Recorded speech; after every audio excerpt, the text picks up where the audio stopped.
விஷயங்கள்லாம் இருக்குது. இப்போ Marks and Spencer school uniform 20% sale போட்டுருக்கான். ஸ்னிக்கர்ஸில் வந்து வாட்டர் பாட்டில் பேக்ஸ் சேல் போட்டிருக்காங்க. நம்ம இளம்பரங்கள் அந்த டைமுக்கு தேவையான அளவுக்கு வந்துட்டே இருக்குது. இது வந்து அப்படி ஒரு ரிமைண்டர்ஸாக இருக்குது பிஸியாக இருக்கிறவங்களுக்கு. அதைத்தான் சொல்கிறேன் உங்கள்கிட்ட, உங்களை எப்படியாவது செலவழிக்க வைக்கணும்னு நான் பார்த்துட்டு புரியுதுங்களா? சொல்லுங்க. யூனிஃபார்ம் போடாமல் சொல்லிட்டு குழந்தைங்களை அனுப்ப முடியாது இல்லையா? அதுலேயும் நம்ம எவ்வளோ மிச்சப்படுத்தலாம்ன்றதான் சொல்லுது நமக்கு. அதுலேயும் எவ்வளோ மிச்சப்படுத்தி நீங்கள் வாங்கலாம்ன்றதான் சொல்லுது நமக்கு. திருப்பி திருப்பி சொல்றதுனால நம்ம அந்த டைமுக்கு நீங்க அந்த சொந்த பண்ணிட்டு சொல்லிட்டு இந்த மாதம் நீங்களே ஒரு ப்ரிஃபரன்ஸ் கோயிலில் வாங்கணும். அதுக்கு அந்த டைம்ல உங்களுக்கு வந்துட்டு ஒத்துக்கிறோம். ஏன்னா நீங்கள் 3 குழந்தைகள் வச்சிருக்கீங்க, என்ன கஷ்டம் தெரியும். அடுத்தது வந்து நான் வந்து நீங்க அதை ஷாப்பிங் பண்ணியிருக்கீங்க. என்னோட ஷாப்பிங் எக்ஸ்பீரியன்ஸ் சொல்கிறேன். நான் போன வருஷம் நான் ஷாப்பிங் பண்ண போனேங்க, குடும்பத்தோட போனோம்.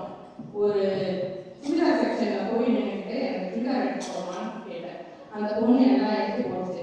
எடுத்து போட்டதுக்கப்புறம் தான் பார்த்தா அந்த சுடிதார் பேண்ட் எல்லாம் வந்து 3/4 முக்கால் காலத்து தான் இருக்குது. என்னம்மா அது பேண்ட் எல்லாம் முக்கால் காலத்து இருக்கு, நீ ஏமா போச்சுன்னு கேட்டு அந்த பொண்ணுகிட்டேயுமா அந்த கேதரிங்ஸு பட்டியாலா டைப்பில் அந்த பொண்ணுகிட்டே மேலேருந்து ஒரு தடவை கீழே பார்த்துட்டு நீ எந்த நாட்டிலேருந்து எங்கேருந்து குதிச்சுக்கன்னு தெரியல.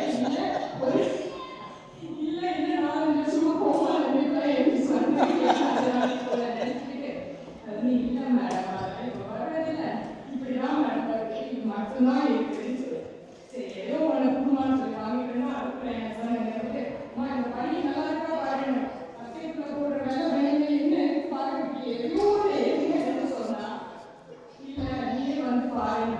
3 ஃப்ரெண்டும் 3 இடத்துல உட்காந்து கண்ணாமூச்சி விளாண்டுருக்கீங்க. எல்லாத்தையும் இழுத்துக்கிட்டு நீங்கள் தேவையான வாங்கிட்டு ஷாப்பிங் ஒரு நாள் பண்ணுறதுக்குள்ள எனக்கு போதும். அதுக்கப்புறம் தாங்க நான் பார்த்தேன் இந்த மாதிரி வாட்ஸ்அப் குரூப்னு இருக்கு.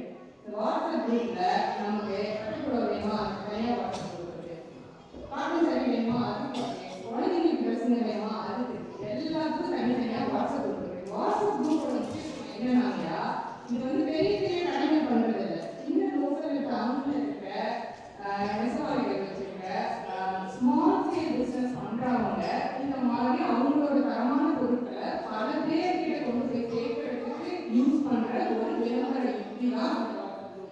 ஓ அப்படி வேறு இருக்குங்களா? அது இருக்கிறையா எப்படி இருக்கவங்க வந்து யோசிச்சு நம்ம மைண்ட் வாய்ஸ் ஏற்றி நான் பேசிக்கிட்டே என்கிட்ட வந்து நம்ம கேட்க போகிறாங்க. நீங்கள் தயாராகிக்கங்க. அந்த மாதிரி இருக்கிற குரூப்ல நம்ம நம்ம தேவையான டைமுக்கு நம்ம வேணுன்ற நேரத்துல வேணுன்றத நம்ம ஆர்டர் பண்ணிக்கலாம். இன்டர்நேஷனல் டெலிவரி பண்றாங்க, லேட்டஸ்ட் ட்ரெண்ட் கூட சொல்லுவாங்க. நான் போயிட்டு கடையில் நீங்க முடிஞ்ச மாதிரி முடிக்கிட்டாங்க.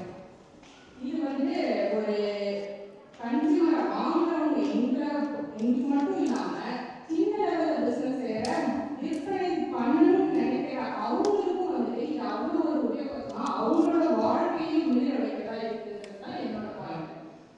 கடைசியை ஒன்று மட்டும் சொல்லி முடிச்சுட்டாங்கயா, நம்ம எல்லார் வீட்லையும் நீங்க எல்லார் வீட்லையும் சேவா இருக்கும், எல்லார் வீட்லையும் இதை பண்ணுவோம். புது லிஸ்ட்னு ஒரு லிஸ்ட் போடுவோம். நான் வந்து ரொம்ப ஓல்டு ஸ்கூல், நான் பேப்பர் எடுத்தேன் பேனா எடுத்தேன் புது லிஸ்ட்லாம் நான் அப்படி தான் போடுவேன். ஆனால் என் ஹஸ்பண்ட் கொஞ்சம் மாடர்ன், அவர் வந்து லிஸ்ட் போடுறதுக்கே ஒரு ஆப் வச்சுருக்காரு. அந்த ஆப் தான் அவர் லிஸ்ட் போடுவார். சில சமயம் வந்து நாங்கள் என்ன லிஸ்ட் போடணும் லிஸ்ட்டுமே லிஸ்ட் போடுறோம் அப்படின்னாங்க. அந்த அளவுக்கு எங்களுக்கு லிஸ்ட் இருக்கும். ஒரு நாள் அந்த மாதிரி உட்காந்து பக்கம் பக்கமாக இருந்துச்சு லிஸ்ட்டு, அதெல்லாம் போட்டுட்டு காலையில் வேலைக்கு போட்டுருக்கும் போது காரில் அப்படியே யோசிச்சே போட்டுட்டேன். இவ்வளோ லிஸ்ட் இருக்கு, இவ்வளோத்தையும் நம்ம என்னைக்கு முடிக்கிறது, எவ்வளோ வேலை இருக்குது, வீட்டில் இருக்க குழந்தைங்க கொண்டாந்து வேலை இருக்குது, இதெல்லாம் எப்படி தான் முடிக்க போகிறோம்னு நினச்சிட்டு போய் ஒரு டிராஃபிக் நினைங்க. இன்னும் உடனே அப்படியே யோசிச்சுட்டு இருக்கும்போது டெஸ்கோவோட விளம்பர பலகை இருந்துச்சு தூரத்தில், அவ்வளோ பெரிய பலகை. அதில் வந்துட்டு எவ்ரி லிட்டில் ஹெல்ப்ஸ் அப்படின்னு எழுதிருக்கீங்க. இந்த மூவி படத்தில் வந்துட்டு வெள்ள அடிச்சு பல்ப் எறிகிற மாதிரியான மொமெண்ட் எனக்கு என்னோட மைண்ட் செட்டே கம்ப்ளீட்டாக மாறிடுச்சு. ஓகே இன்னைக்கு ஒரு நாள் நம்ம என்ன நம்மளால பண்ண முடியும், ஒரு 2 வேலை இந்த வேலை மட்டும் பண்ண முடியுமா, அதை மட்டும் நம்ம கான்சன்ட்ரேட் பண்ணுவோம். தட் இஸ் எனஃப் அப்படின்னு நினைச்சீங்களா? அப்படின்னா அது உங்களை சோம்பேறி ஆகிடுச்சுன்னு சொல்றீங்களா? சோம்பேறி ஆகலையா, அது வந்து ஒரு மோட்டிவேஷனலா நான் சொல்றேன். அது வந்து மோட்டிவேட் பண்ணிருக்குதுன்னு நான் சொல்றேன். இப்போ நீங்க டெஸ்கோட வாங்குங்க, இல்லை டெஸ்கோவே பிடிக்காது நாஸ்டால தான் வாங்குவேன், அதெல்லாம் கவலை இல்லை. ஆனால்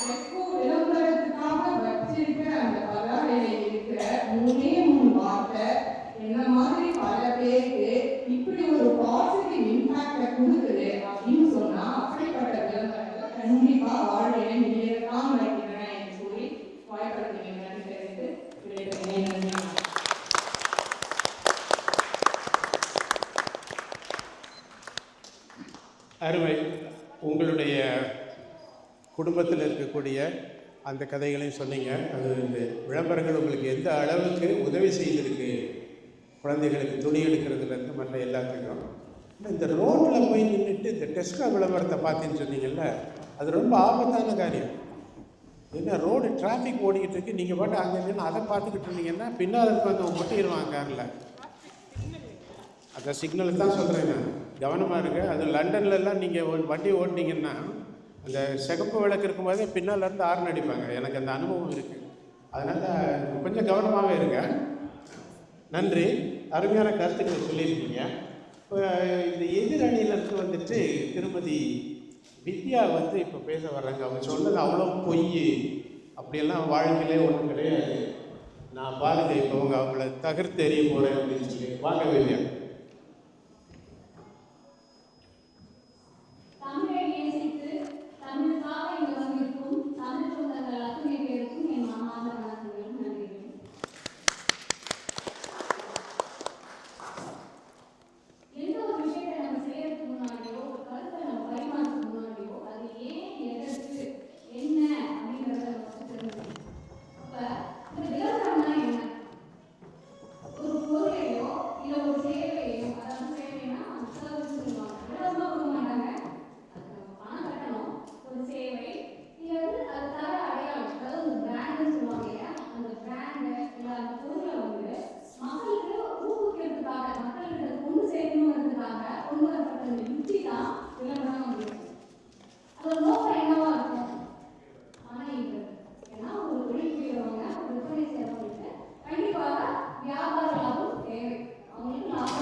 ரொம்ப மிகைப்படுத்தி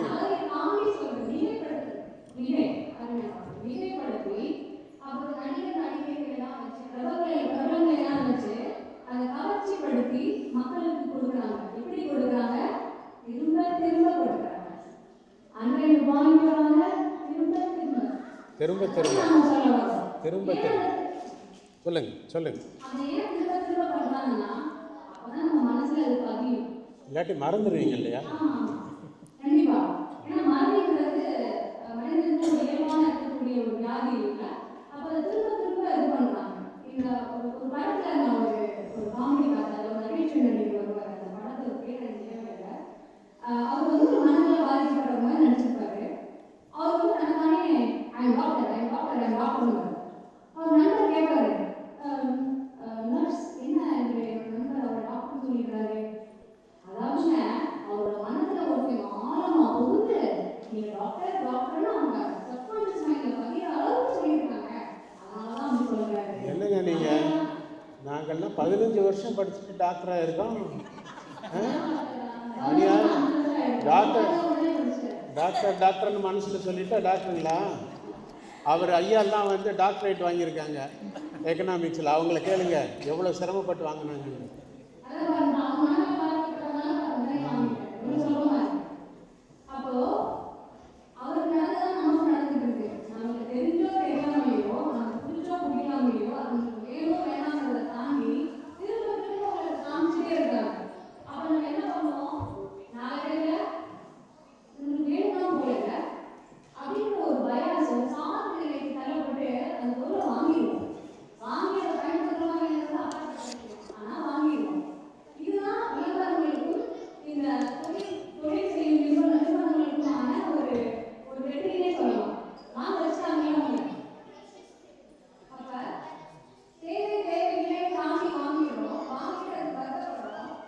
அது வந்து மனைவிகள் தான் இல்லைங்களா, கணவர்கள் அப்படி பண்ணுறது இல்லை இல்லையா? அவங்க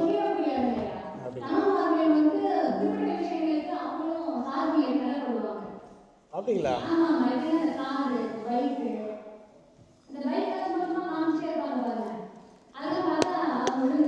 என்னங்க எங்களுக்கு ஒரு வேட்டி சட்டை தாங்க, நீங்கள் பாருங்கள் என்னென்ன போட்டிருக்கீங்கன்னு. நாங்கள் வந்து ரொம்ப சிம்பிள் இல்லை, நான் யதார்த்தத்தை பேசுகிறேன்.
நாம ஏன் நம்மளை ஏமாத்துறோம்? இது எவ்வளவு பெரிய நிகழ்ச்சி. நம்மளே அறியாம நம்மள அதுல கள்ளப்படுறோம். இல்லை அது உண்மைதான். 2 வாங்கினா 1 ஃப்ரீ, அதெல்லாம் வந்து பெண்களை கவர்றதுக்காக தான் வச்சுருக்காங்க. அது உண்மைதான். சொல்லுங்கள். இந்த விளம்பரம் பரிணாமங்கிறது வந்து மிகப்பெரியது. அவங்க சொன்னாங்க, பிரியா சொன்ன மாதிரி விளம்பரங்கள் எவ்வளோ பலன் தெரியுமா நம்மளுக்கு. அந்த காலத்துல வந்து 100 ஆண்டு காலங்களா விளம்பரங்கள் இருக்கு. உண்மைதான், என்னெல்லாம் சொல்லலாம். அந்த காலத்துல வந்து போஸ்ட் அடிச்சுதான் சொல்லுவாங்க ஒரு தகவல். அப்ப விளம்பரங்கள் தகவலுக்காக பயன்படுத்தப்பட்டது. உங்களுக்கு தகவல் வேணும்னா விளம்பரங்களாக தான் கொடுக்கப்பட்டுச்சு. ஆனா இப்ப இருக்கிற விளம்பரங்கள் தகவல்களுக்காக இல்லை. அவங்களுக்கு வியாபாரம் பண்ணணும், வணிகம் நடக்கணும், அதுக்காக விளம்பரம் பண்றாங்க. இந்த விளம்பர பரிணாமம் அப்படின்னா முன்னாடி ஒரு 40-50 வருஷம் முன்னாடி டிவிலாம் வரும்போது, 30 வருஷ காலத்துக்கு முன்னாடி டிவி வரும்போது ஒரு பொருள் புதுசா சந்தைக்கு வருது அப்படின்னா அதை எப்படி பண்ணுவாங்கன்னா நம்ம லைஃப் ஸ்டைலோட கம்பேர் பண்ணுவாங்க. அதாவது நம்ம வாழ்க்கை முறை சரியில்லை, என்னது நீங்க வந்து பல்பொடி யூஸ் பண்ணி பல் வளர்க்குறீங்களா, நீங்க கறியை பயன்படுத்தி பல் வளர்க்குறீங்களா, உங்க ஈடுகளுக்கு அது எவ்வளவு கெடுதல் தெரியுமா, அதனால எந்த பர்பஸையை பயன்படுத்துங்க, உங்க ஈடுகள் பலமாக இருக்கும், உங்க பற்ற ஆரோக்கியமா இருக்கும், பல் சத்தே வரவே வராது. அதாவது அந்த லைஃப் ஸ்டைல், அந்த வாழ்க்கை முறை வந்து இந்த டூத் பேஸ்ட் யூஸ் பண்ணி ஆகணும், அந்த வாழ்க்கை முறைக்கு மாறணுங்கிறதுக்காக ரொம்ப கஷ்டப்பட்டு அப்ப விளம்பரம் பண்ணிட்டு இருக்காங்க. இப்ப எப்படி பண்றாங்கன்னா, நீங்க அந்த பர்பஸையை பயன்படுத்துறீங்களா, அந்த டூத் பேஸ்ட் பயன்படுத்துறீங்களா, அதுல நீங்க பல் வளர்க்கலாம், இப்படி ஒரு மைக்ரோஸ்கோப் சாப்பிடலாம். பாருங்க, உங்களுக்கு 50% தான் திரும்பி உங்களுக்கு அந்த திரும்பியாக அங்கே இருக்கும், பார்த்து எனக்கு பயமா இருக்கும். ஆனால் எவ்வளோ பயன்படுத்துறீங்கன்னா உங்களுக்கு 99% உங்களுக்கு வந்து திரும்பிகள் வராது. ஒரு வாய்ப்பு மாற்றம் அடிக்கிறது. அப்படி 100% சொல்ல மாட்டாங்க, 99% தான் சொல்லுவாங்க. அவங்களுக்கே தெரியும். இப்போ தாங்க எனக்கு புரியுது. நான் செயின்ஸ்பெரிக்கு போகும்போதெல்லாம் வீட்டுக்காரமாக தான் பேஸ்ட்டு போய் பார்த்து வாங்குறாங்க. இப்படி தான் அவங்கள பிரைன் வாஷ் பண்ணிட்டானுங்கன்னு நினைக்கிறேன். அது சாப்பிட்டா பர்பஸை வச்சு இது பண்ணிங்கன்னா உடனே பளீர்னு ஆயிரும். நான் பல காலமாக முயற்சி பண்ணுறேங்க, ஒன்றும் நடக்கல. உண்மைதான். அப்போ பார்த்து மாற்றிக்கங்க உங்கள் பிராண்டெல்லாம்.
புரியுது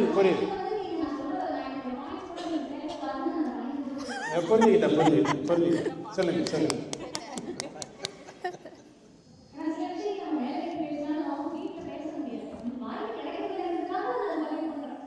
இருங்க, உங்க வீட்டுக்காரங்க இருக்காரா, அவர்கிட்ட கேட்டுட்டு அப்புறம் சொல்லணும்.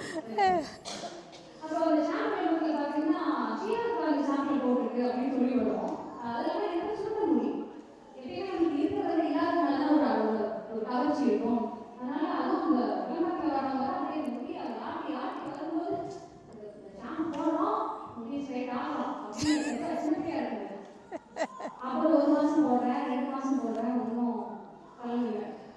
சரி, நம்ம கம்மியாக போடும்போது நிறைய போட்டு பார்க்குறோம். 2 ஸ்பூன் 4 ஸ்பூன் போட்டு பார்க்குறேன், அப்படி ஒன்றும் இல்லை. இப்படியே 4 மாசம் ஆயிடுச்சு.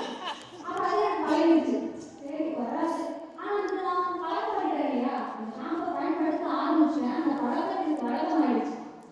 அப்புறம் பயன்படுத்த ஆரம்பிச்சேன். இது விளம்பர நிறுவனங்களுக்கு எவ்வளோ பெரிய வெற்றி. அவங்க சொல்ற அந்த ப்ராமிஸ் பண்ற விஷயம் நடக்குதோ நடக்கலையோ, நம்ம பயன்படுத்துறோம் இல்லையா கடைசியில, அதுதான் அவங்களுக்கு வேணும், அது நடந்துச்சு. இதை நாங்கள் இப்போ அதை ரிஃப்ளெக்ட் பண்ணி பார்க்கும்போது எனக்கு அவ்வளோ நிகழ்ச்சியா இருக்கு. ஆனால் நம்ம இன்னும் ஒரு பைத்தியமா இருந்திருக்கோமே. இப்போ அது பைத்தியம் எல்லாம் தெளிஞ்சிருச்சு. என்ன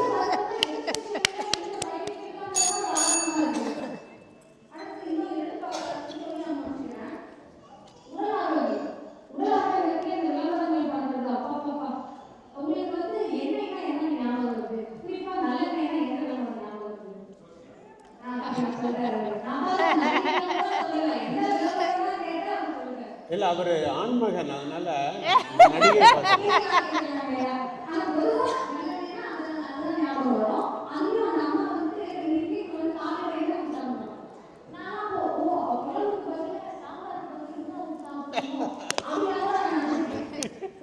அப்போ இந்த ரீமேட் ஆயில் விளம்பரம் பண்ணி ஒரு காலகட்டத்தில் அதுவும் இப்பெல்லாம் நம்ம மறுபடியும் அந்த பாரம்பரியத்தை மாறிட்டு இருக்கோம்.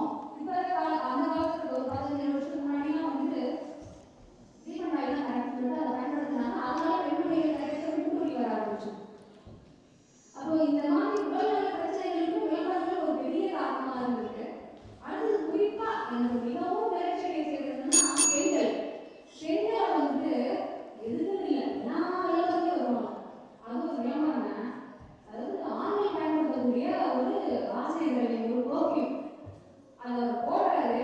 போடுற உடனே எங்கன்னா தெரியல அப்பா திரும்ப வராங்க, அவங்க திரும்ப வருவாங்க. அது வித்யா, அது என்ன விளம்பரம்னு எனக்கு கொஞ்சம் சரியாக சொல்லுங்க. அம்மா ஜாக்கிரதை. சரி பார்த்துக்கோங்க. அப்போ வந்து சொல்றாங்க என்ன நிகழ்ச்சிகள்னா நம்ம பார்க்கலாம், நம்ம புரியுது இது வந்து அபத்தம்னு. ஆனா இது ஒரு 15 வயசு பார்க்கலாம் சொல்லி பார்க்கலாம். ஏன்னா நம்ம பார்க்கணும் பெண்கள்லாம் இப்பதான் அப்படி நினைக்க மாட்டாங்களா? அப்ப நம்ம எவ்வளவு ஒரு தவறான கருத்தை வந்து இந்த குழந்தைகளுக்கு நம்ம காண்பிக்கிறோம். இது மிக மிக ஒரு தாயாகவும் ஒரு பெண்ணாகவும் எனக்கு மிகவும் வருத்தமும் கிளர்ச்சி மணி செய்யுது. அப்ப இறுதியாக இது எல்லாமே தாண்டி இந்த விளம்பரத்தில் மாநில சூழ்ந்து நம்ம சுய விளம்பரம், அதாவது இந்த வாட்ஸ்அப்ல ஸ்டேட்டஸ்லாம் போடுறோம் இல்லைங்க, அதெல்லாம் என்ன தாமம் நினைக்கிறீங்க? இந்த விளம்பரம்லாம் பார்த்து நம்மளே அருமையாக பேசுச்சு. எடுத்து ஸ்டேட்டஸ்ல போடுறது, நீ தயிர் சாப்பாடு சாப்பிட்டாங்க, புளிசோறு சாப்பிட்டாங்க, சாமியம் சாப்பிட்டாங்க, அது ஸ்டேட்டஸ்ல போடுறது. அப்புறம் அந்த ஒரு பாடம் சரி, அது ஒரு விஷயம். ஆனா எனக்கு என்ன வருத்தம்னா அதை போட்டு அதுக்கு லைஃப் எக்ஸ்பிளைன் பண்ணுவாங்க. லைஃப் எல்லாம் 2 நாள் பண்ணி ஸ்டேட்டஸ்க்கு லைஃபே போடலைங்க அப்படின்னு வேற கேட்கும். அது இல்லைங்க, அப்படி நடந்திருக்குது. ஒரு பொண்ணு வந்து முதல் முறையாக வாழ்க்கையில் ரசம் வச்சுட்டு இன்றைக்கி நான் ரசம் வச்சேன் அப்படின்னு சொல்லி போட்டு அதுக்கு ஒரு 1000 பேர் லைக் போட்டிருக்காங்க. அது உண்மையிலே ரசம் வச்சுச்சா என்னங்கெல்லாம் கணவருக்கு தான் தெரியும். நீங்களும் லைஃப் போடுறீங்களாங்க? இல்லைங்க இல்லைங்க, நமக்கு வயசாகி போச்சு, அதனால போடுறது. வாட்ஸ்அப் குரூப்ல எவ்வளவு தூரம் இன்ஃபர்மேஷன் வருதுன்னு அந்த வாட்ஸ்அப் குரூப்ல சேர்ந்துட்டு அது வந்து வெளியே வரக்கூடியாம என்ன சொல்றது மணியை முடிச்சுக்கிறேன். அந்த வாட்ஸ்அப் குரூப்ல வந்து முடிச்சுட்டே இருக்கும். சாரி வாட்ஸ்அப் குரூப் அது இருக்கும், வேணுமோ வேணாமோ. நான் 15 நிமிஷம் வருது எனக்கு, தயவு செய்து என்னை மன்னிச்சிருங்க.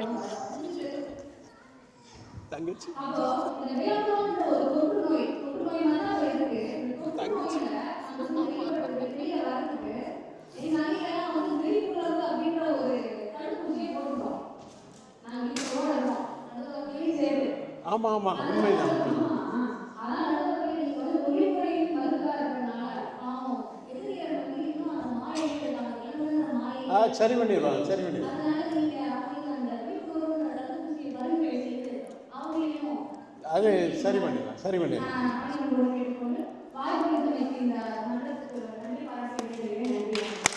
அருமை அருமை அருமை அருமை, சூப்பர் சூப்பர் சூப்பர். அருமையான கருத்து சொன்னாங்க. அப்போ நல்லெண்ணன்னு சொன்ன உடனே ஜோதிகாங்கிறார் ஒருத்தர். அப்போ அந்த விளம்பரத்தினுடைய தாக்கம் என்னன்னு பார்த்தீங்களா? அவன் விளம்பரம் பண்ணுறது நல்லெண்ணெயை. ஜோதிகாவுக்கும் நல்லெண்ணெய்க்கு எந்த சம்மந்தமும் கிடையாது. நம்ம கிச்சன் பக்கமே போயிருக்காது. என்ன கணவர் தான் சமைப்பார்னு நினைக்கிறேன். அப்படி இருக்கும்போது நல்லெண்ணெய் அப்படின்னு சொன்னால் ஜோதிகாங்கிறாரு. அப்போ அந்த கனெக்ஷன் வந்துடுச்சு அவருக்கு. அப்போ அடுத்த முறை என்ன பண்ணுவார், அவர் கடைக்கு போகும்போது ஜோதிகா எண்ணெய் இருக்கான்னு கேட்பார் போய். அவர் சொல்ல, ஐயோ ஜோதிகா எண்ணெய் நீங்கள் ஒன்றும் கிடையாதுயா அப்படின்னு. இல்லைங்க, அந்த அட்வர்டைஸ்மெண்ட்டில் வந்துச்சு. இப்படி வந்து அவங்கள வந்து மூளை செலவை செய்கிறாங்க அப்படிங்கிறது அவங்களுடைய ஒரு பாயிண்ட்டு. நல்ல கருத்துக்கள் தான். பார்ப்போம் உங்களுடைய எதிரணி இப்போ என்ன சொல்ல போகுதுன்னு பார்க்கலாம். இப்போ உங்களுடைய எதிரணிக்கு திருமதி ரேகா வர்றாங்க. அவங்க என்னென்ன எதிர்கருத்து சொல்கிறாங்கன்னு கேட்போம். அவங்க வந்து விளம்பரம் வந்து அவங்களுக்கு ரொம்ப உதவியாக இருக்குது அப்படின்னு சொல்கிறதுக்காக வர்றாங்க.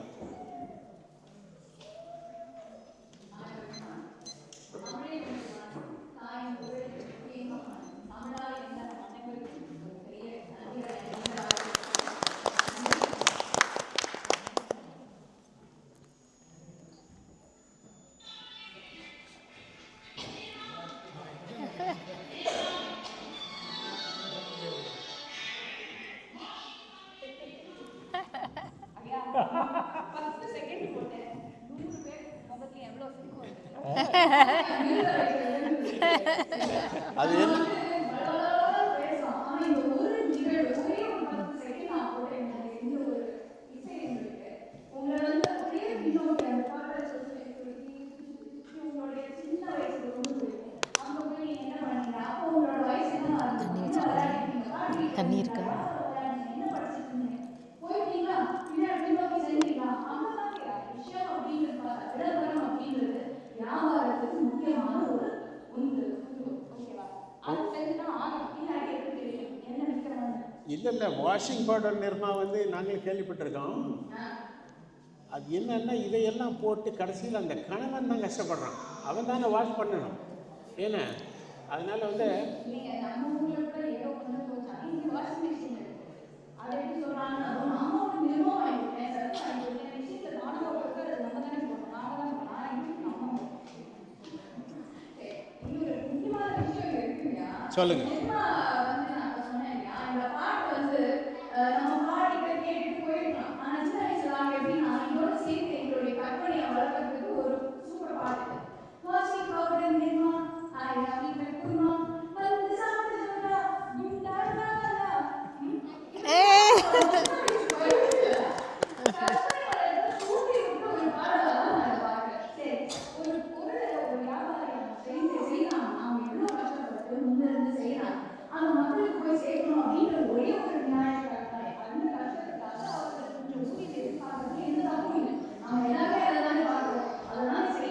எந்த ஒரு வேலைக்கும் நமக்கான ஒரு பிரத்யேகமான ஒரு சம்பளமும் இருக்கும். எதிர்பார்க்கலாம் நம்ம செய்யலாம். அதெல்லாம் வியாபாரியும் செய்யலாம். அவங்க பண்ற ஒரு விஷயம் வந்து எல்லா வருஷம் சொல்றேன். ஒருத்தர் அவர் வீட்டுல செஞ்ச ஒரு பவுடர் இருக்கு. அது மக்களுக்கு போய் சேர்ந்தா அது நல்ல ஒரு பவுடர். இது நல்லா இருக்கும். போய் சேர்ந்தா நல்லது. அவருடைய கேரக்டருக்கு அவர் கொஞ்சம் தேவை ஏற்படுத்தின ஒரு விளம்பரம் இது. இது வந்து இப்போ மக்கள் மனசுல அந்த எந்த அளவுக்கு பாதிச்சிருக்குன்னா இன்னைக்கு ஒரு 10 செகண்ட் பாட்டே அது நிறுவனாச்சு. அவங்க சொன்னாங்க வந்து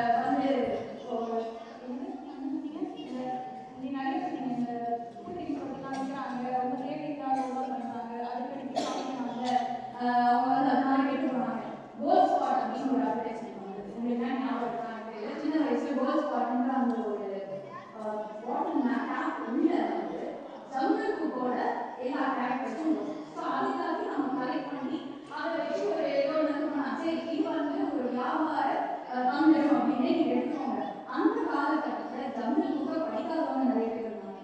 சின்ன வயசுல வந்து அந்த வார்த்தையை கலெக்ட் பண்றது மூலமா அந்த மொத்த கேரக்டர்ஸ் அவங்களுக்கு தெரிஞ்சு இந்த ஒரு கதையை படிச்சாங்க. படிக்காதவங்களுக்கு அந்த கதையை படிச்சாங்க. படிக்க தெரியாதவங்களுக்கு சொன்னாங்க. அடுத்தடுத்து என்னென்ன புத்தகம் இருக்குன்றத படிக்க தூண்டுதலா இருந்தது அப்படின்றதான் நான் எழுதுறேன். சரியா? ஒரு விஷயத்த சொல்லணும்னா அம்மாவும் சொல்லலாம், அழகா சொல்லலாம், இன்னும் சொல்லலாம். இப்போ படிக்கவே பிடிக்க அது வேற விஷயம். ஆனா இந்த மாதிரி ஒரு விஷயம் பண்ணாங்க அப்படின்றது சரியா?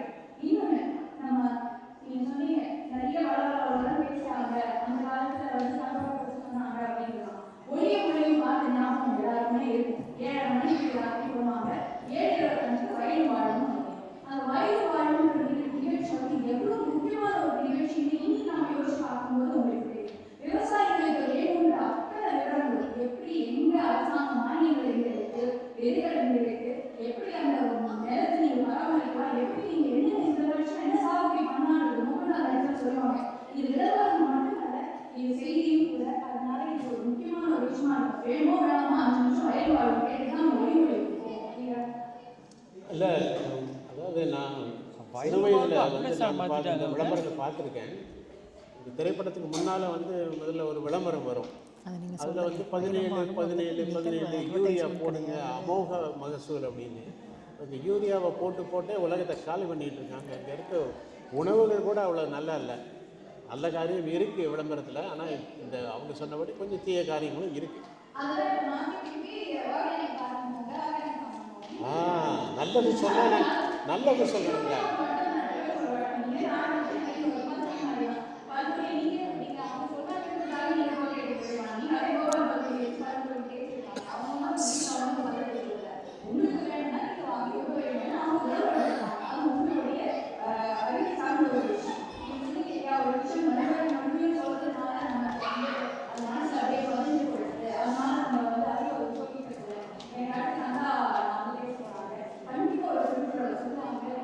அவர்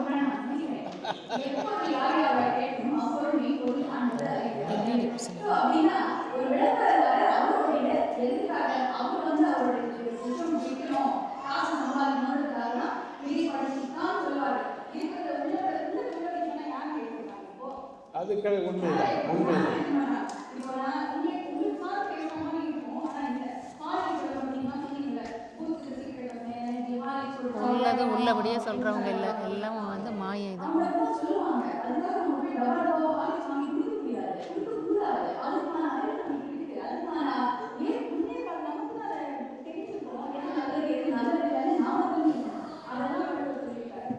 சரிங்களா? அது சரிதான். இருந்தாலும் அந்த பிரெயின் வாஷிங்கே இருக்கத்தானே செய்யுது.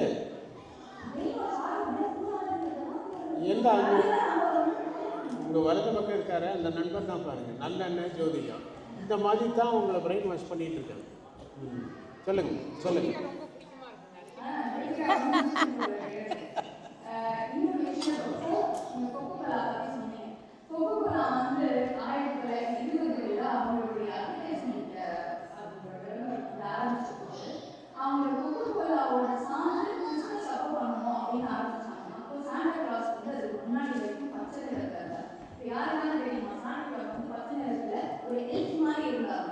அந்த கோக் வந்து கொக்கோகோலா வந்து அந்த கோகோலா உலகத்துல சாண்டா கிளாஸ் வந்து ரெட் கலர்ல மாற்றிட்டாங்க. இப்போ நமக்கு இத்தனை வருஷம் ஆகிடும் சாண்டா கிளாஸ் வந்து இந்த மாதிரி அழகா இருக்காரு, நல்லா இருக்காரு, குழந்தைங்களே இல்லை அதை எல்ஃப் மாதிரி இருந்தா முடியுமா? இந்த அளவுக்கு அவங்க வியாபாரம் பார்க்க முடியுமா? இந்த அளவுக்கு நமக்கு ஒரு கற்பனையோட தூண்டி எடுத்துக்க முடியுமா? சாண்டா கிளாஸ் வச்சு எவ்வளவு நடத்துறீங்க?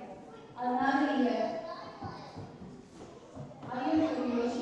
ஈவன் வந்து நான் நைக்கி விளம்பரம் சொல்றேன். நைக்கி விளம்பரம் வந்து ஜஸ்ட் டூ இட் அப்படின்னா அது வந்து நம்ம ஊக்குவிக்கிற மாதிரி தானே இருக்கு. அதுக்காக நீங்க போய் நைக்கி ஷூ வாங்கினாலும் என்னால் ஓட முடியும் கிடையாது. நீங்க எந்த ஷூ போட்டாலும் ஓடலாம். ஆனால் ஜஸ்ட் டூ இட்ன்ற அந்த வாக்கியம் வந்து உங்களுக்கு ஒரு மோட்டிவேஷனா இருக்கு அப்படின்றது என்னுடைய கருத்து.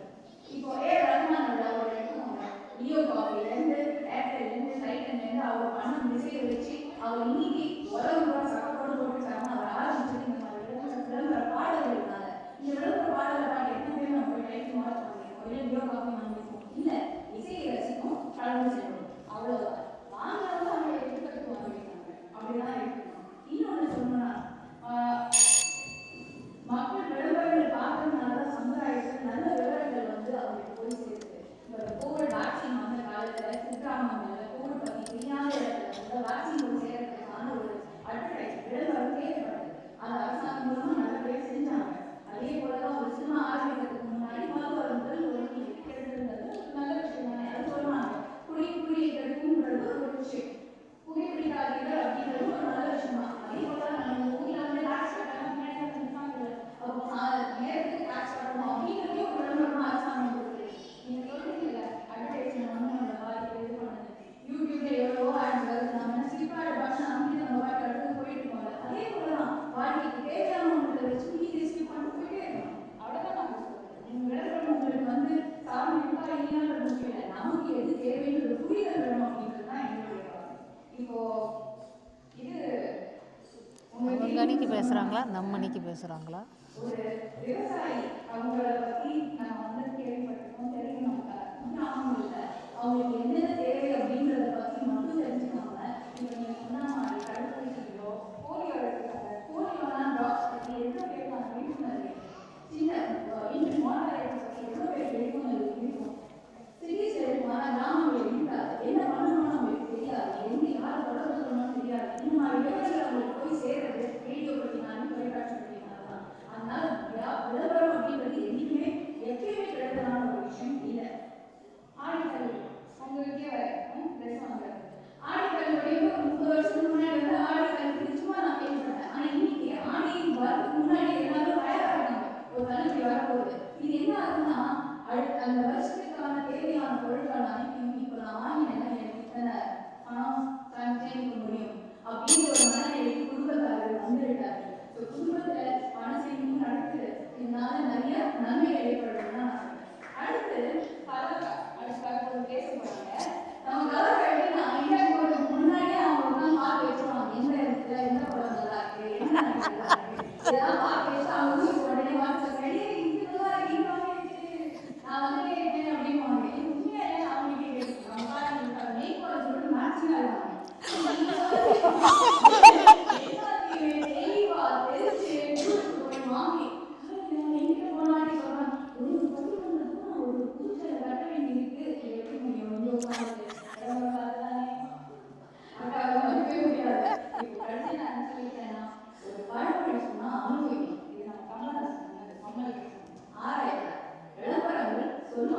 நீங்க ஆராய்ச்சி, நீங்க அதை எது வேணுமோ அதை எடுத்துக்கோங்க. ரொம்ப வந்து அதுக்குள்ளே போனோம்னு அவசியம் இல்லை அப்படின்னு சொல்லி வாய்ப்பு நான் சொல்லிடுறேன்.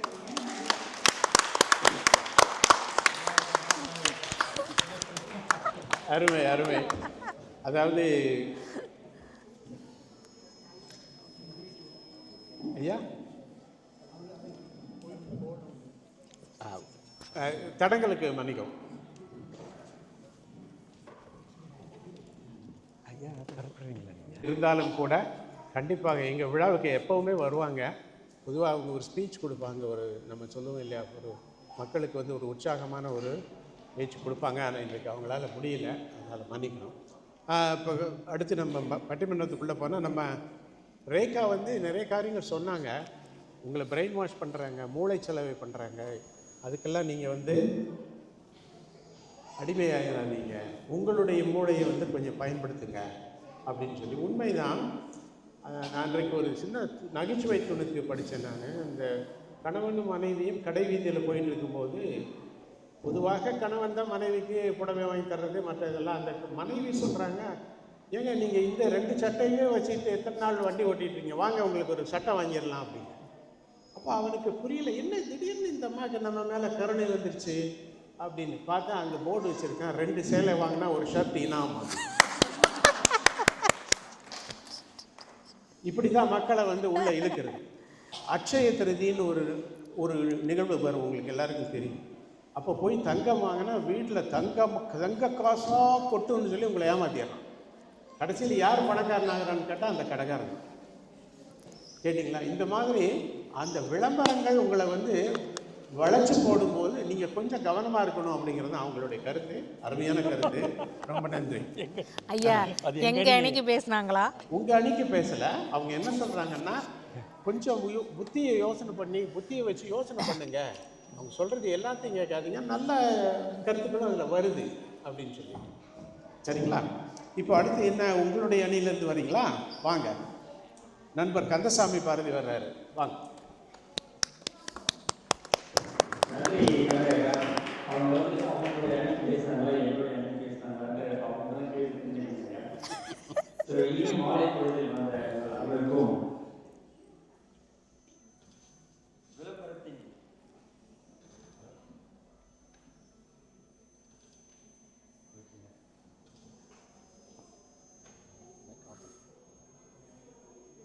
இதை கொடுத்துருங்க.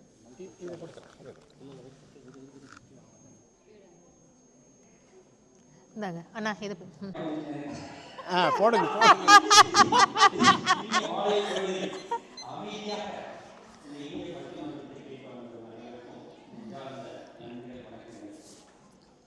எதிரில் பேசின இருவரும் இயல்பான மனநிலையில் பேசினாங்களா, என்ற ஒரு பிறழ்ந்த மனநிலையில் பேசினாங்களா என்ற ஒரு தீவிரமான ஒரு சந்தேகத்தோட என்னுடைய பேச்சை நான் ஆரம்பிக்கிறேன்.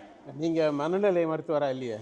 இல்லை, நான் மனநிலை மருத்துவர் தான் இல்லை. சரி. அவங்க வந்து இந்த காஃபி, டீ, மில்கி இதை அட்வர்டைஸ்மெண்ட்லாம் நான் வளர்ந்தோம் அப்படின்னு சொன்னாங்க. நாங்கள் கேட்குறோம், வளர்ந்தாங்களா வாழ்ந்தாங்களா அப்படிங்கிறது தான் என்னோட கேள்வி. ஏன்னா நம்ம வாழ உதாரணமாக இந்த அட்வர்டைஸ்மெண்ட் வேர்ல்டு அப்படிங்கிறது தான் என்னுடைய ஒரு தாழ்மையான ஒரு நல்ல ஒரு நிகழ்ச்சியை பார்க்கும்போது எத்தனை பேர் அட்வர்டைஸ்மெண்ட்டுக்காக ஒரு நிகழ்ச்சி பார்த்தீங்க, ஏதோ அதை பார்த்ததுக்காக அவங்க வந்து வயல் வாழ்வு நிகழ்ச்சியை பார்த்தேன் அப்படின்னு சொல்றாங்களே, இது எவ்வளவு பொய்யிங்க. அதுவே அவங்களுடைய மனநிலை தெரியலையா? அதோட ஒரு அழகான ஒரு பிரிவுகளை அவங்க சொன்னாங்க, எப்பொருள் யார் வாய் கேட்கணும் அப்பொருள் மெய்ப்பொருள் காண்பது, மெய்ப்பொருளை காண்பதற்காக அட்வர்டைஸ்மெண்ட் கொடுக்கிறது.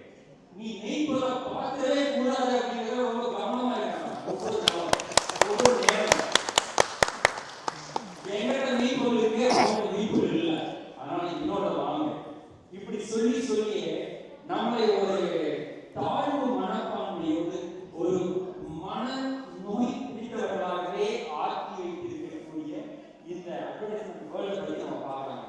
நான் கொஞ்சம் தண்ணியை செய்ய சொன்னால் கொஞ்சம் மன்னிக்கணும். ஏன்னா இந்த விளம்பர உலகம் வந்து நம்ம அந்த மாற்றிடுது. எனக்கு இந்த டாபிக்கை பேசும்போதே தமிழ் ஒரு அழகான வார்த்தையா விளம்பரம் எங்கிருந்து உருவாச்சு நான் பார்த்தீங்கன்னா, பரம் அப்படின்னா கடவுள், அம்பரம் அப்படின்னா ஸ்கை,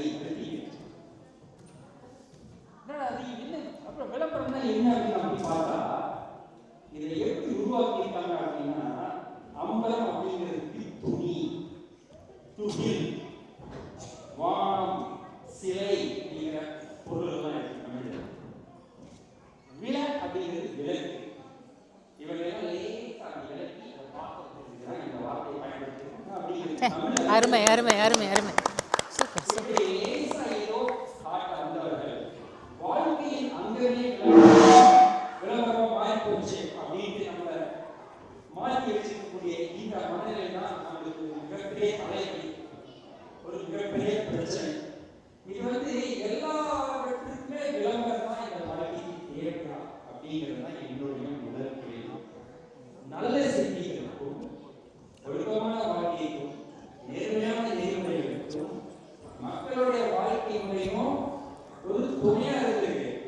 விளம்பரம் ஒரு 150 வருஷமா தானே ஆயிருக்கு. இந்த 150 வருடங்கள்ல நம்முடைய ஒவ்வொரு வாழ்க்கை முறையும் கருவறையிலிருந்து கல்லறை வரைக்கும் மாறி இருக்கு. யாராவது சொன்னா நான் சொன்ன பாயிண்ட் சொல்லிவிட்டார் அண்ணன். ஒவ்வொரு அங்கத்திலும் விளம்பரம் இருக்கிறது. இவர்களுடைய முக்கியமான முதலீடு என்ன? உணர்ச்சி, கவர்ச்சி, தளர்ச்சி, அப்புறம் சுய விளம்பரம். இதுதான் அட்வர்டைஸ்மெண்ட் முதலீடு. நம்முடைய மனதெல்லாம் நம்முடைய எண்ணங்கள் எல்லாம் கொஞ்சம் அப்படியே சோகமா இருந்தான் உடனே ஏதோ ஊக்கப்படுத்துற மாதிரி நம்மளுக்கு ஏதோ ஒரு ஊக்கி மாதிரி கொடுப்பாங்க. ஆனா அது உண்மையை அப்படி பார்த்தீங்கன்னா உதாரணம் சொன்னாங்க ஃபேஸ்புக். ஃபேஸ்புக்ல இருந்து நம்மளெல்லாம் இன்ஸ்டால இருந்து தான் வாட்ஸ்அப். இந்த வாட்ஸ்அப் செல்ஃபி எடுக்கிறேன் அப்படின்னு சொல்லி உயிரை எத்தனையோ குழந்தைங்க இருக்காங்க, எத்தனையோ இளைஞர்கள் வெளியே இருக்காங்க. அது எல்லாமே சுய விளம்பரங்களால் ஏற்பட்ட அவமானங்கள், உயிரிழப்புகள். இதை நம்ம முடியுமா? அதே மாதிரி சமுதாயத்தை பார்த்தீங்கன்னா நம்முடைய ஹெல்த், நம்முடைய உடல்நிலையை பாதிக்கக்கூடிய விஷயங்கள் கட்டற்று அழிக்கப்பட்டிருக்கிறது அப்படிங்கிறது என்னுடைய 2வது. அதுக்கு உதாரணம் ஆல்கஹால் அடிக்ஷன். 2வது ஸ்மோக்கிங். அவங்க சொன்னாங்க ஏதோ கோல்ட் ஸ்பாட் குடிக்கிறீங்க அப்படின்னு. அதுக்கு முன்னால் கோல்ட் ஸ்பாட் பார்த்தீங்கன்னா கோல்ட் ஸ்பாட் இருக்கும்போது ரொம்ப திருப்பி ஒரு நடிகர் அதை வச்சுட்டு அப்படியே பண்ணுவாங்க. ஆனா அதை குடிக்கே எத்தனை படங்கள் வச்சுருக்காங்க தெரியுமா? ரொம்ப அனுபவம் இருக்கு பல்லக்குங்க. ஏன்னா 50களிலும் 60களிலும் மேற்கத்திய நாடுகளில் இந்த மாதிரி ஸ்மோக் அண்ட் ஆல்கஹாலை இன்டைரக்டா அவர்கள் பத்திரிகையை வச்சு பார்த்தாங்க. விளம்பரம் அட்வர்டைஸ்மெண்ட் போடலாம், செய்தித்தாள்களோட செய்தி வாசிக்கிறாங்க.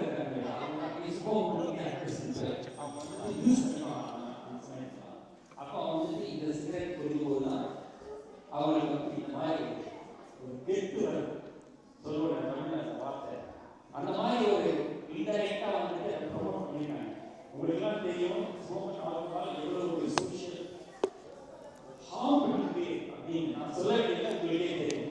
இப்பெல்லாம் கவர்மெண்ட் என்ன மாதிரி சொல்றாங்க, 21 வயசுக்கு மேலே இருக்காதீங்க. அதே மாதிரி நம்முடைய ஐக்கிய ராஜ்யத்தில் ஸ்மோக் கிட்டத்தட்ட பப்ளிக் பிளேசஸ்ல பேன் பண்ணிடலாமா அப்படிங்கிறத பற்றி கூட யோசிச்சுட்டாங்க. ஆனா இதெல்லாம் எத்தனையோ ஆண்டுகளாக இந்த விளம்பர உலகங்கள் நம்மளுக்கு விட்டு போன கழிவடைகள் இதெல்லாம். இதை நாம கழுவுறதுக்கு ரொம்ப நாள் ஆகும். ஏன்னா திருக்குறள் சொன்னாங்க, நம்ம ஆசிரியர்களும் நம்மளுடைய டாக்டர்களும் என்ன சொல்றாங்களோ, என்ன நம்மளுக்கு நல்லது சொல்லி கொடுக்குறாங்களோ அதற்கு அப்படியே எதிர்மறையாக விளம்பரப்படுத்தக்கூடியதுதான் விளம்பரங்கள். நான் சென்ற இடத்தில் சிலவிழா தீரொழி நன்றிப்பால் உயிர்ப்பது அறிவு அப்படிங்கிறது திருக்குறள். அதாவது கண்ணு காது மூக்கி இதெல்லாம் எந்த வழியில போதோ அதை பார்த்து போகிறதா நல்லதை பார்த்து வாழ் அப்படின்னு வழிபடுத்திருக்காங்க. ஆனா விளம்பரங்கள் அதுக்கு நேர் எதிராக பார்க்கறதெல்லாம் கேட்கறதெல்லாம் கேள்வி. அவங்க சொன்னாங்க ஏன் அட்வர்டைஸ்மெண்ட்டுக்காக சொன்னாரு, இசைக்காக உருவான அவருக்கு ஆஸ்கர் கிடைச்சது என்ன, இந்த அட்வர்டைஸ்மெண்ட்டுக்காக ஆஸ்கர் ஒரு நல்ல இசை கலைஞர் அப்படிங்கிறதுக்காக அவருக்கு அந்த அவார்ட் கொடுத்தாங்க. அதுதான் நம்ம பார்க்கணும். நம்ம நம்மளோட மனது எல்லா இடத்திலும்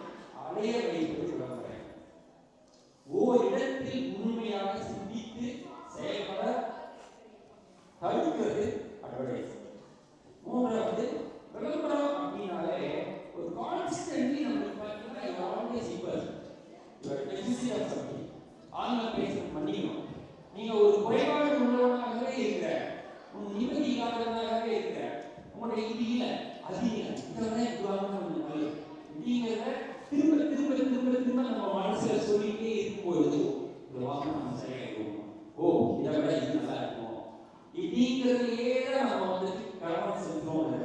எது நம்ம வாழ்க்கைக்கு தேவை அப்படிங்கிறத நாம் முடிவு செய்யக்கூடிய அந்த ஒரு சுதந்திரத்தை நம்ம கையில இருந்து வேறொரு கையில கொடுக்கிறதா விளம்பர உத்தியா? இல்லை அதைத்தான் இருங்க, அதைத்தான் வந்து ரேகா சொன்னாங்க. உங்களுக்கு எங்க புத்தி போச்சுன்னு கேட்குறாங்க.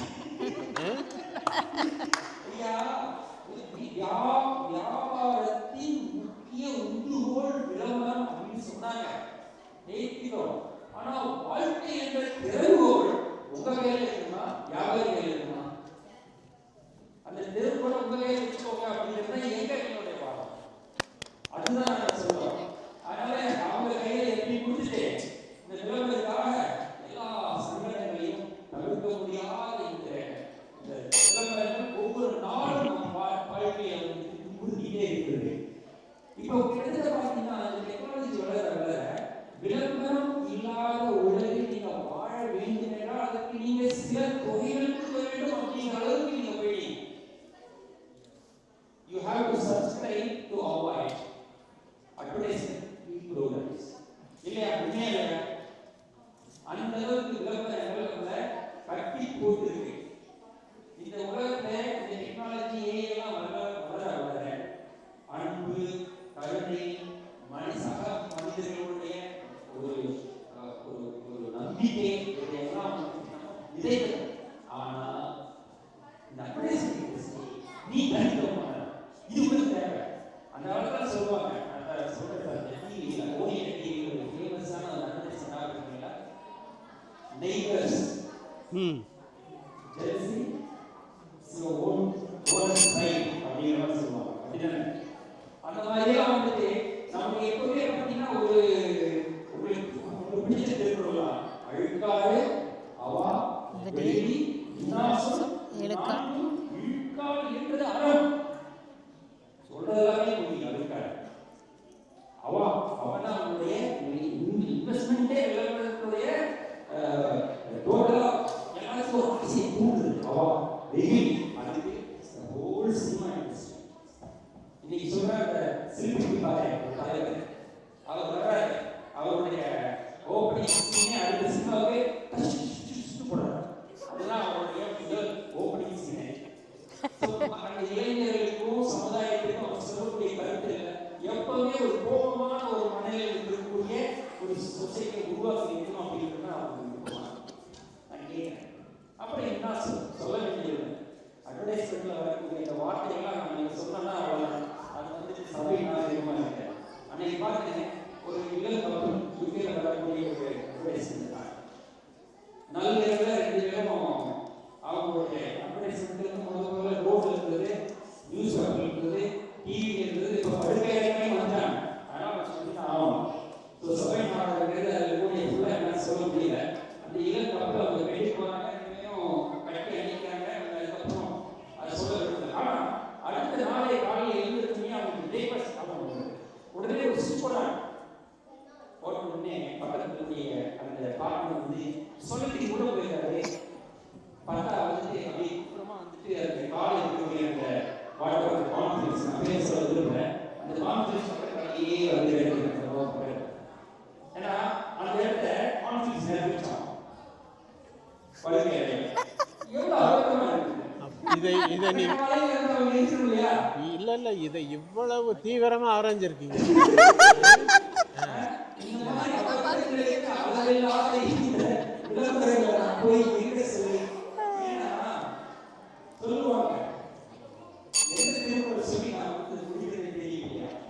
சுவை ஒளி உரு ஓசை நாற்றம் இன்னும் வகை தெரிந்தாக்கே உலகம் சொன்னார். ஆனா இந்த 5 விதமான நம்முடைய அவயங்களை எப்படியெல்லாம் பயன்படுத்த முடியும் என்று நம்முடைய ஒவ்வொரு அங்கத்திலும் ஒவ்வொரு வாழ்க்கையுடைய உணர்வுகளிலும் விளம்பரங்கள் வந்து லாபித்திருக்கிறது. இது வந்துட்டு எந்த அளவுக்கு போய் முடியும் அப்படின்னா, ஒரு விளம்பரத்தை பார்த்தாரா வந்து நம்ம வந்து கல்யாணம் பண்ணிக்கணும், விளம்பரத்தை பார்த்தாரா குழந்தை வச்சிருக்கணும், விளம்பரத்தை பார்த்தாரா என்ன நம்ம கலரியே போக முடியும் அப்படிங்கிற அளவுக்கு நம்ம கொண்டு இருக்காங்க. அதனால இந்த மனித சமுதாயத்துக்கும் நம்முடைய வாழ்க்கை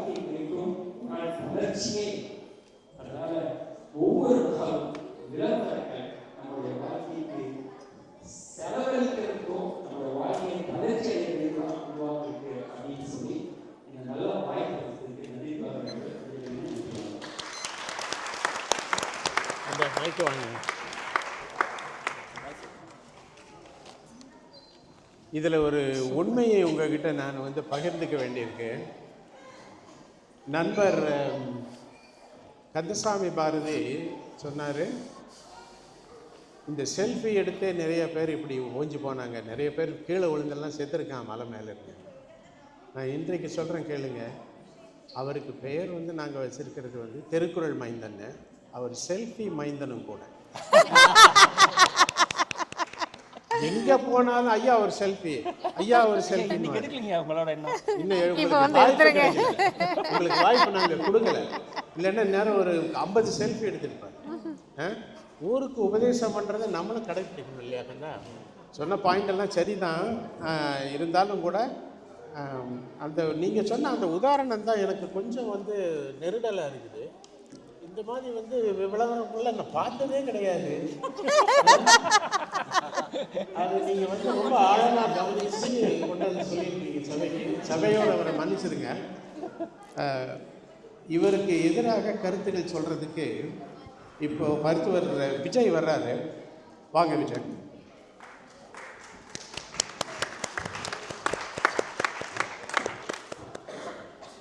அனைவருக்கும் மாலை வணக்கம். விளம்பரங்கள் வாழ்க்கை நிலைநிறுத்துகிறதா?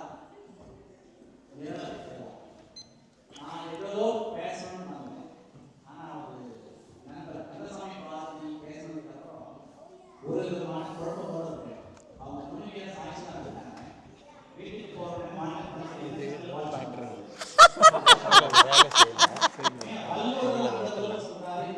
சரி பண்ண முடியலையா?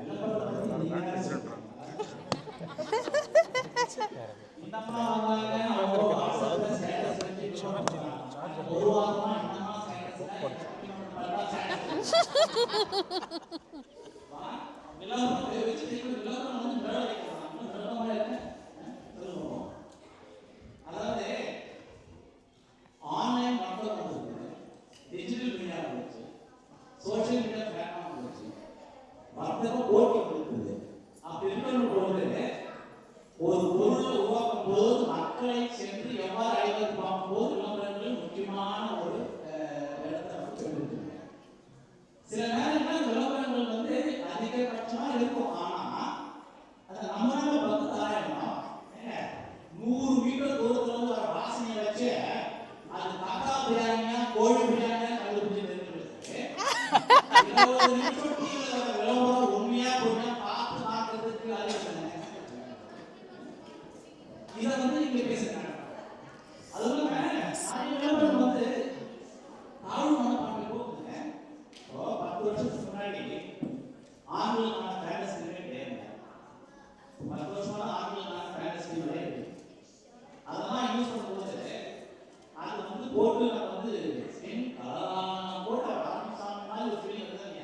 என்ன சொல்லுங்க என்ன போடுறதா?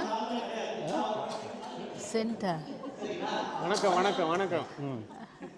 அதனால வந்து விளம்பரங்கள் வந்து வாழ்க்கை வந்து இப்போ எல்லா விளம்பரம் யூடியூப்ல வந்துருங்க. இப்போ 4 படம் இந்த சட்டை இலவசம் போனா விளம்பரம்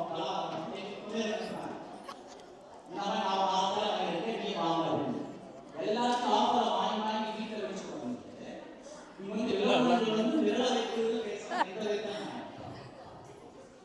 அதாவது காம்படிஷன் ஒரு பொருள் வந்ததுன்னா அந்த பொருளுக்கு போட்டியே ஒரு பொருள் வரும்போது அந்த பொருள் எப்படி மக்களுக்கு சென்றடைகிறது போக்குறது. இப்போ எல்லாத்தையும் வரும். இப்போ உணவு பிள்ளைங்களை அடக்க முடியும். உணவு பாருங்க. ஒரு அதுக்கு முன்னாடினா primary school, secondary school, college இப்போ ஒன்ஸ் ப்ரீகேஜில வந்து உடனே சேர்த்துட்டீங்கன்னா அது பிரைமரி, செகண்டரி, காலேஜ் எல்லாம் போயிடும். ஒரு இன்னொரு பார்த்தேன். இந்த பள்ளியில் உங்கள் குழந்தைக்கு ஆயாசத்தை கொண்டு போடணும். நல்லா இருக்கு. ஃபாலோவிங் டே இன்னொரு வருதுங்க. இந்த பள்ளியில் ஆயாவுக்கும் வசதி கொண்டு போடணும். அதாவது என்ன சொல்றாங்கன்னா பிரைமரி வசதியும் உண்டு, செகண்டரி செஷன் எல்லாம் உண்டு, உத்தியோக கல்விக்கும் வாய்ப்பு உண்டுன்ற வகையில் அவங்க சொல்றது எந்த விதமான இப்போ வர்த்தகம் படிச்சவங்களுக்கு தெரியுமா? பிசினஸ் படிச்சவங்களுக்கு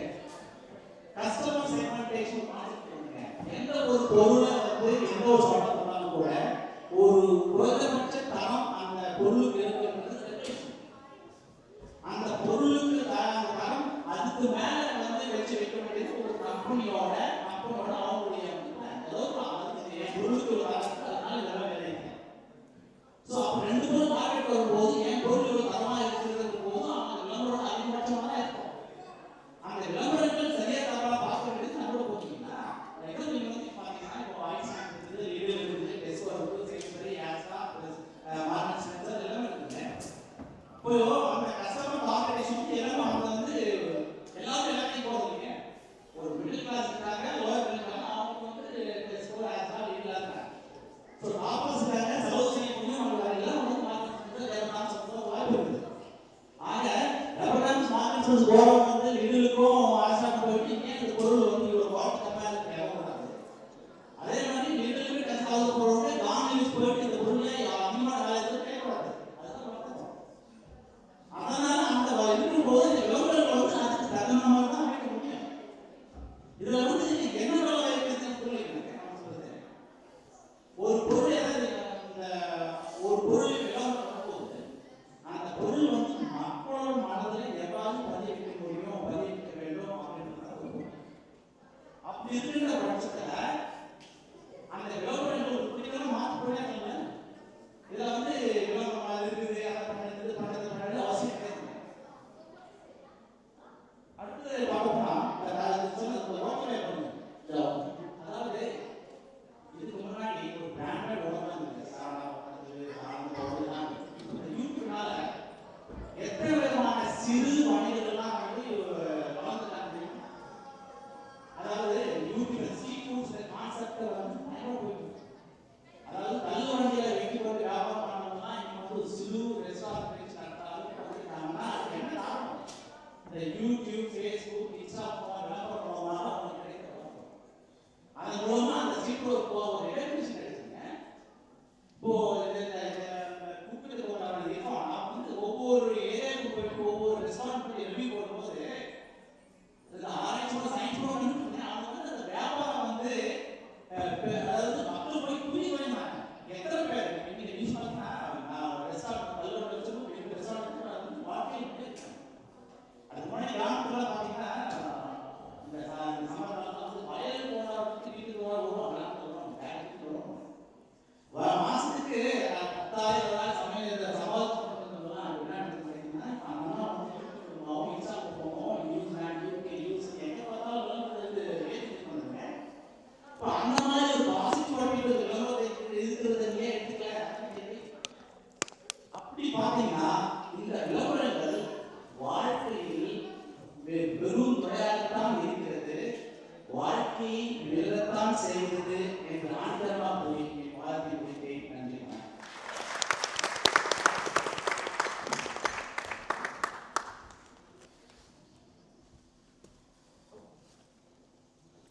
அருமையான கருத்தெல்லாம் சொன்னீங்க.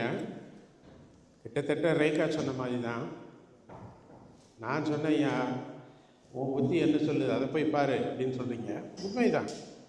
அதாவது மக்களுக்கு வந்து விளம்பரங்கள் அவசியம். ஏன்னா ஒரு பொருள் வந்து இங்கே இருக்குதா இல்லையா அப்படிங்கிறது வந்து அவங்க தெரிஞ்சுக்கிறாங்க. இந்த இடத்துல இந்த பொருள் இருக்குது, அதை போய் வாங்கலாம் அப்படின்ட்டு. உண்மைதான். ஆனால் நண்பர் சொன்னபடி தேவையில்லாததுக்கெல்லாம் விளம்பரம் பண்ணும்போது தான் வந்து என்ன ஆகுது, அது வந்து உங்களுக்கு வேறு விதமான ஒரு பாதையில் உங்களை கொண்டு போகுது. அந்த பக்கம் போகாதீங்க அப்படிங்கிறாரு. நீங்கள் மது, புகைப்பிடித்தல் இதெல்லாம் பற்றி சொன்னீங்க. இப்போ பார்த்தீங்கன்னா திரைப்படங்களில் நான் திரைப்படங்கள் பார்க்குறது நிறுத்தி ரொம்ப நாள் ஆச்சு. அன்றைக்கு வந்து ஒரு நண்பர் சொன்னார், கீழே போட்டாங்க, குடியை கெடுக்கும், புகைப்பிடித்தல் உடல் கேடு விளைவிக்கும். ஆனால் அங்கே உட்காந்து என்ன பண்ணுறாரு, ஹீரோ வந்து பிடிச்சிட்டு இருக்காரு, சாராயம் குடிச்சிட்டு இருக்காரு.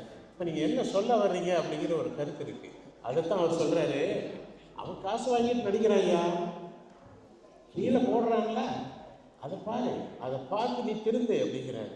உண்மை எங்களை மிரட்டுதுங்க. அதுதாங்க இல்லை, அது உண்மையை நீங்கள் எடுத்துக்கிறணும்ல, அது உங்கள் கையில் தானே இருக்குது.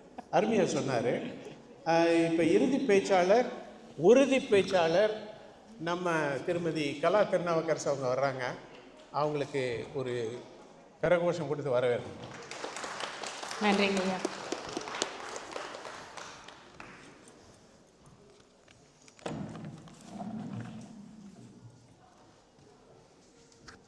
அன்னை தமிழுக்கும் ஈன்றெடுத்த பெற்றோருக்கும் உருவாக்கிய ஆசிரிய பெருமக்களுக்கும் இன்று அவையை அலங்கரித்துக் கொண்டிருக்கும் என் இனிய தமிழ் சொந்தங்களுக்கும், என் இனிய பேச்சாளர் நண்பர்களுக்கும், நடுவர் பெருந்தகைக்கும் என்னுடைய மாலை வணக்கங்கள். இறுதி பேச்சாளராக இன்று எனக்கு மிகப்பெரிய பொறுப்பு. சமுதாயம் நலன் கருதி பேசுவதா, இளைய தலைமுறையின் வாழ்க்கை முறையை மாற்றியமைக்க பேசுவதா, இல்லது இந்த தலைப்புக்கு ஹோலிஸ்டிக்கா ஜஸ்டிஃபிகேஷன் கொடுக்கறதா? மிகப்பெரிய பொறுப்பு. சொல்லுவாங்க எங்கள் அம்மா, குருவி தலையில் பனங்காய வச்ச மாதிரி என்னையை கொண்டு வந்து இன்னைக்கு கடைசியில் நிறுத்தியிருக்காங்க. இந்த விளம்பரங்கள் பார்த்திங்கன்னா நமக்கு கருவிலிருந்து கல்லறை வரை மட்டுமல்ல, காலையில் எந்திரிச்சதுலேருந்து ராத்திரி படுக்கிற வரைக்கும், உள்ளங்காலிலேருந்து உச்சந்தலை வரைக்கும் ஒரு அங்கங்கள் கூட இல்லாமல் திரும்ப திரும்ப நம்ம ஒரு நல்ல நிகழ்ச்சி பார்க்க முடியலை, ஒரு டிவி ப்ரோக்ராம் பார்க்க முடியல, ஒரு நியூஸ் கேட்க முடியல, எதுவுமே பண்ண முடியல. திரும்ப திரும்ப வந்து உளவியல் ரீதியாக சொல்லணும்னா நமக்கு மூளை செலவை செய்து இதை வாங்குங்க அதை வாங்குங்க அப்படின்னு நம்மளை திரும்ப திரும்ப மனசை வயப்படுத்தி அவங்க நிலைமைக்கு கொண்டு தள்ளுறது தான் வந்து இது நிதர்சனமான உண்மை. இப்போ பார்த்திங்கன்னா இந்த பிரபலங்கள்லாம் வந்து எப்படி சொல்கிறாங்க தெரியுங்களா? இதை வாங்கினா அது நல்லாயிருக்கும், அது வாங்கினா இது நல்லாயிருக்கும் அப்படின்னு சொல்கிறாங்க. அதில் முக்கியமான ஒன்றை நான் சொல்ல விரும்புகிறேன். அது என்னன்னா தலைமுடி. ஞாபகம் வருதே ஞாபகம் வருதே, நீண்ட நீண்ட கூந்தலுடைய மனசு வந்து நமக்கு ஞாபகம் வருதே அப்படிங்கிற ஒரு இது இருக்குது. இந்த விளம்பரங்கள் பார்த்திங்கன்னா அதைய தடவுங்க இதைய தடவுங்க, அதை தடவுனா நீண்ட கூந்தல் வரும், இது தடவுனா நீண்ட கூந்தல் வரும், அப்படியெல்லாம் நமக்கு சொல்லிட்டு கண்டதையும் தடவிட்டு கடைசியில் நமக்கு என்ன ஆயிருக்கு? கோவிந்தா கோவிந்தா. புரியுதுங்களா? புரியுது. எல்லாம் தூங்குவீங்களாட்டு இருக்குதுங்க. ஏங்க கைதட்டுங்க. கோவிந்தா மொட்டைங்க. புரியல போல இருக்கு, நான் பேசுகிற ஸ்லாங் அவங்களுக்கு புரியல போல இருக்கு. ஏனுங்க சாமிங்களா? அந்த மாதிரி ஆயிருக்கு. வந்து இதை விட எக்ஸ்ட்ரீம் எண்ட் விளம்பரம் என்ன பார்த்தீங்கன்னா, பிஆர்பி இன்ஜெக்ஷன்ஸ். உங்களுடைய ரத்தத்தையே எடுத்து அந்த முடி வழுக்கைகளுக்கு வந்து ஊசி போட்டிங்கன்னா முடி வளரும்னு சொல்கிறாங்க. இந்த மாதிரி விளம்பரங்கள்லாம் வந்து மிகப்பெரிய மாயைங்க. அதை விட இன்னொரு மேல்படி போகணும்னா வந்து மொட்டையிலெல்லாம் வந்து இப்போ ஹேர் டிரான்ஸ்பிளான்ட் பண்ண ஆரம்பிச்சிருக்காங்க. நட்டு வச்சிருக்கிற 4 முடியும் கொட்டி போச்சு. எந்த விதமான அவுட்கமும் வந்து நல்லதாக இல்லை. அப்படி ஒரு சூழ்நிலையில் இருக்கும் பொழுது இந்த விளம்பரங்களை நம்பி மோசம் போகிறது நம்ம தானே, மிரண்டு கொண்டு இருப்பது நம்ம தானே. இப்போ நம்ம தமிழர்களை எடுத்துக்கிட்டிங்கன்னா நம்மளுடைய சிறப்பு எல்லாமே வந்து நம்மளுடைய நிறம், நம்மளுடைய தாயின் கருவறை போலவும் நம்மளுடைய கோயிலின் கர்ப்பகிரகம் போல நம்முடைய நிறம் வந்து கருமை கலந்த பிரவுன் நிறம். இந்த நிறத்துக்கு நமக்கு மிகப்பெரிய ஒரு பலன். அது மட்டும் இல்லைங்க, நம்மளுடைய தமிழர்களுடைய வாழ்க்கை முறை, உணவு முறை, உழைப்பு, நம்ம சாப்பிட்ட இயற்கை விவசாயத்தின் மூலமாக வந்த நம்ம சாப்பிட்ட உணவுப் பொருட்கள், விருந்தோம்பல், எங்கே போனீங்கன்னாலும் இந்தாங்க தண்ணி குடிங்க, வாங்க உட்காருங்க, பண்ணுங்க, செய்யுங்க, இப்படி இது எல்லாமே வந்து நம்மளுடைய மிகப்பெரிய பாரம்பரியம். அதோட இந்த குணங்கள் எல்லாமே எப்படி இருந்துச்சு தெரியுங்களா? நம்மளுடைய ஆரோக்கியமான உணவு முறையில் இதையெல்லாம் மாற்றி நம்மளைய சீக்காளியாக்க பண்ணினது எல்லாமே இந்த கார்ப்பரேட் நிறுவனங்கள். அப்பெல்லாம் பார்த்தீங்கன்னா அம்மைக்கு வேப்பம் மஞ்சள், பல்லுக்கு வேளன் ஆளு, மூளைக்கு வல்லாரை, முடிவளர நீரி நெல்லி, எலுமிச்சைக்கு இளம்பிரண்டை, பசிக்கு சீரகம் இஞ்சி, கல்லீரலுக்கு கரிசலாங்கண்ணி, காமாலைக்கு கீழா நெல்லி, தொண்டைக்கு அக்ரஹாரம், தோளுக்கு அரும்பு வேம்பு, நாசிக்கு நொஞ்சி துப்பை, முகத்துக்கு சந்தனம் மஞ்சள். இப்படி வந்து ஒவ்வொரு அருமையான நற்குணங்கள் கொண்ட அந்த இயற்கை மூலிகையின் மூலமாக நம்மளுடைய வாழ்க்கை முறையெல்லாம் இருந்துச்சு. அதையெல்லாம் எப்படி பண்ணாங்க தெரியுங்களா? இந்த கார்ப்பரேட் நிறுவனத்தின் சதிகளின் மூலமாக நம்மளுடைய ஆரோக்கியம் நிலகுலைஞ்சு போயிருக்கு. அது முக்கியமாக சொல்லணும்னா நம்ம அயோடின் உப்பு, உங்களுக்கு ஞாபகம் வருதா இல்லையான்னு தெரியலை, நம்ம எல்லாம் வந்து கல்லுப்பில் தான் சமைச்சிக்கிட்டு இருந்தோம். இப்போ காய்டர், கழலை நோய் வரும் அப்படின்னு சொல்லி நம்மளைய ஏமாற்றி அந்த டேபிள் சால்ட்டு யூஸ் பண்ணுறதுக்கு பண்ண மிகப்பெரிய கார்ப்பரேட் சதி. இதை விடவெல்லாம் அடுத்த ஒன்று போகணும்னா ரிஃபைன்ட் ஆயில். அந்த காலத்துலலாம் பார்த்தீங்கன்னா 1 வாங்கினா 1 இலவசம் அப்படிங்கிறதுக்காகவே அந்த கோல்டு வின்னர் 5 லிட்டர் வாங்கினீங்கன்னா ஒரு பாத்திரம், ஒரு கடாய் ஃப்ரீ. இதுக்காகவே நான்லாம் வாங்கியிருக்கேன். எப்படின்னா நம்மளை திரும்ப திரும்ப அந்த பொருட்களை காமிச்சு நம்மளைய மனதை பிறள வச்சு வாங்க வச்சாங்க. கல்லுப்புக்கு அடுத்தது பார்த்திங்கன்னா நம்ம கோகனட் ஆயில். இந்த கோகனட் ஆயில், நாட்டு சர்க்கரை, பாலிஷ் செய்யப்படாத பொருட்களை நம்ம உபயோகப்படுத்திக்கிட்டு இருந்தோம். சிறுதானியம், இது எல்லாத்தையும் மாற்றிட்டு ரிஃபைன்ட் ஆயிலை கொண்டு வந்தாங்க. கோகனட் ஆயில் பார்த்திங்கன்னா அமெரிக்கன் ஹார்ட் ஃபவுண்டேஷனே சொல்லுது, ஹைலி சேச்சுரேட்டட் ஃபேட்டாக இருந்தாலும் இதில் ஏகப்பட்ட நல்ல குணங்கள் இருக்குது. முக்கியமாக பார்த்திங்கன்னா அல்சைமர் வராமல் தடுக்குது அப்படிங்கிற ஒரு ரிசர்ச் ஆர்டிக்கல் கூட இருக்குது. அந்த மாதிரி நல்ல உணவுப் பொருட்களை நம்ம உபயோகப்படுத்திக்கிட்டு இருந்தோம். அதை எல்லாத்தையும் மாற்றி நம்ம சீக்காளி ஆக்கிட்டாங்க. அடுத்து பார்த்திங்கன்னா இப்போ 30-35 வருஷத்தில் இருக்கிறவங்க தான் ஹார்ட் அட்டாக் வருதுன்னு சொல்லி இப்போ பார்க்குறோம். அந்த காலத்தில் இந்த பொருட்களை உபயோகப்படுத்த நம்மளுடைய முன்னோர்கள் எல்லாம் நல்ல நீண்ட ஆயுளோடு தான் வாழ்ந்தாங்க. அதனால் பார்த்துக்கங்க, இந்த விளம்பரங்கள் நம்மை மீண்டும் மீண்டும் மீண்டும் மீண்டும் மிகப்பெரிய படுகொலிக்கு கொண்டு சென்று கொண்டிருக்கிறது. ரேகா சொன்னாங்க என்னுடைய சேலை, இந்த சேலையை பற்றி நான் முக்கியமாக ஒன்று சொல்லணுன்னா, எனக்கு சேலை எப்போவுமே போட்டுக்கிறதுக்கு ரொம்ப ஆசை. முக்கியமாக நான் இந்த சேலை வாங்கிறதுக்கு எல்லாத்துக்குமே காரணம், நான் இந்த சேலை நம்முடைய ஊரில் தறியில் நெய்த புடவை. இது பட்டு தறியில் நெய்த புடவை. இந்த புடவை உள்ள நம்மளுடைய ஊரில் இருக்கிற அந்த ஏழை பட்டு தறி நெய்யறவங்களை ஊக்குவிக்கிறதுக்காக நான் ஊரில் எப்போ போனாலும் வாங்கி வச்சு இது பண்ணுறேன். இதுக்கு முக்கியமான காரணம் அதுதான். நம்மளுடைய ஆர்டிஃபிஷியல் இதில் இது பண்ணாத இந்த பாரம்பரியமாக இது மணிக்கணக்காக ஒரு நெசவு தொழிலாளிக்கு நான் கொடுத்த சன்மானம். அதனால் இதை தயவு செய்து நீங்கள் வருஷத்துக்கு ஒரு தடவையாவது உங்களுடைய துணி வகைகளை நம்மளுடைய கைத்தறியிலையோ பட்டுத்தறியிலையோ நெய்கிற நெசவாளர்களிடமிருந்து வாங்குமாறு கேட்டுக்கிறேன். இதெல்லாம் போகட்டுங்க ஐயா. ரீசெண்டாக பார்த்தீங்கன்னா ஆர்டிஃபிஷியல் இன்டெலிஜென்ட் இது இல்லாத எல்லாருமே சொன்னாங்க, ஃபேஸ்புக், ட்விட்டர், இன்ஸ்டாகிராம் இதெல்லாம் இல்லாமல் நம்ம இனிமேல் வாழ முடியாது. உண்மைதான். இதையெல்லாம் விட ஆர்டிஃபிஷியல் இன்டெலிஜென்ட் அவங்களோட உக்தி பார்த்திங்கன்னா நம்மளை கவர்றதுக்காக இப்போ ஒரு புடவை வாங்கணும், ஒரு நகை வாங்கணும்னா கூட இப்போ வேர்ச்சுவல் ட்ரையல்னு ஒன்று கொண்டு வந்திருக்காங்க. உங்களுடைய ஃபோட்டோ இருந்துச்சுன்னா அந்த நகையை நீங்கள் போட்டு பார்க்கலாம், அந்த புடவையை உடுத்தி பார்க்கலாம், இது நல்லா இருக்கா உனக்கு அப்படின்னு சொல்லி நீங்கள் வாங்கலாம். இந்த அளவுக்கு மாயையை கொண்டு நம்மளை மிரள வச்சு நம்மளுடைய பர்ஸை காலி பண்ண பொங்க வைக்கிறாங்கய்யா. நம்ம பர்ஸ் எல்லாம் பொங்கி போகுதுங்கய்யா.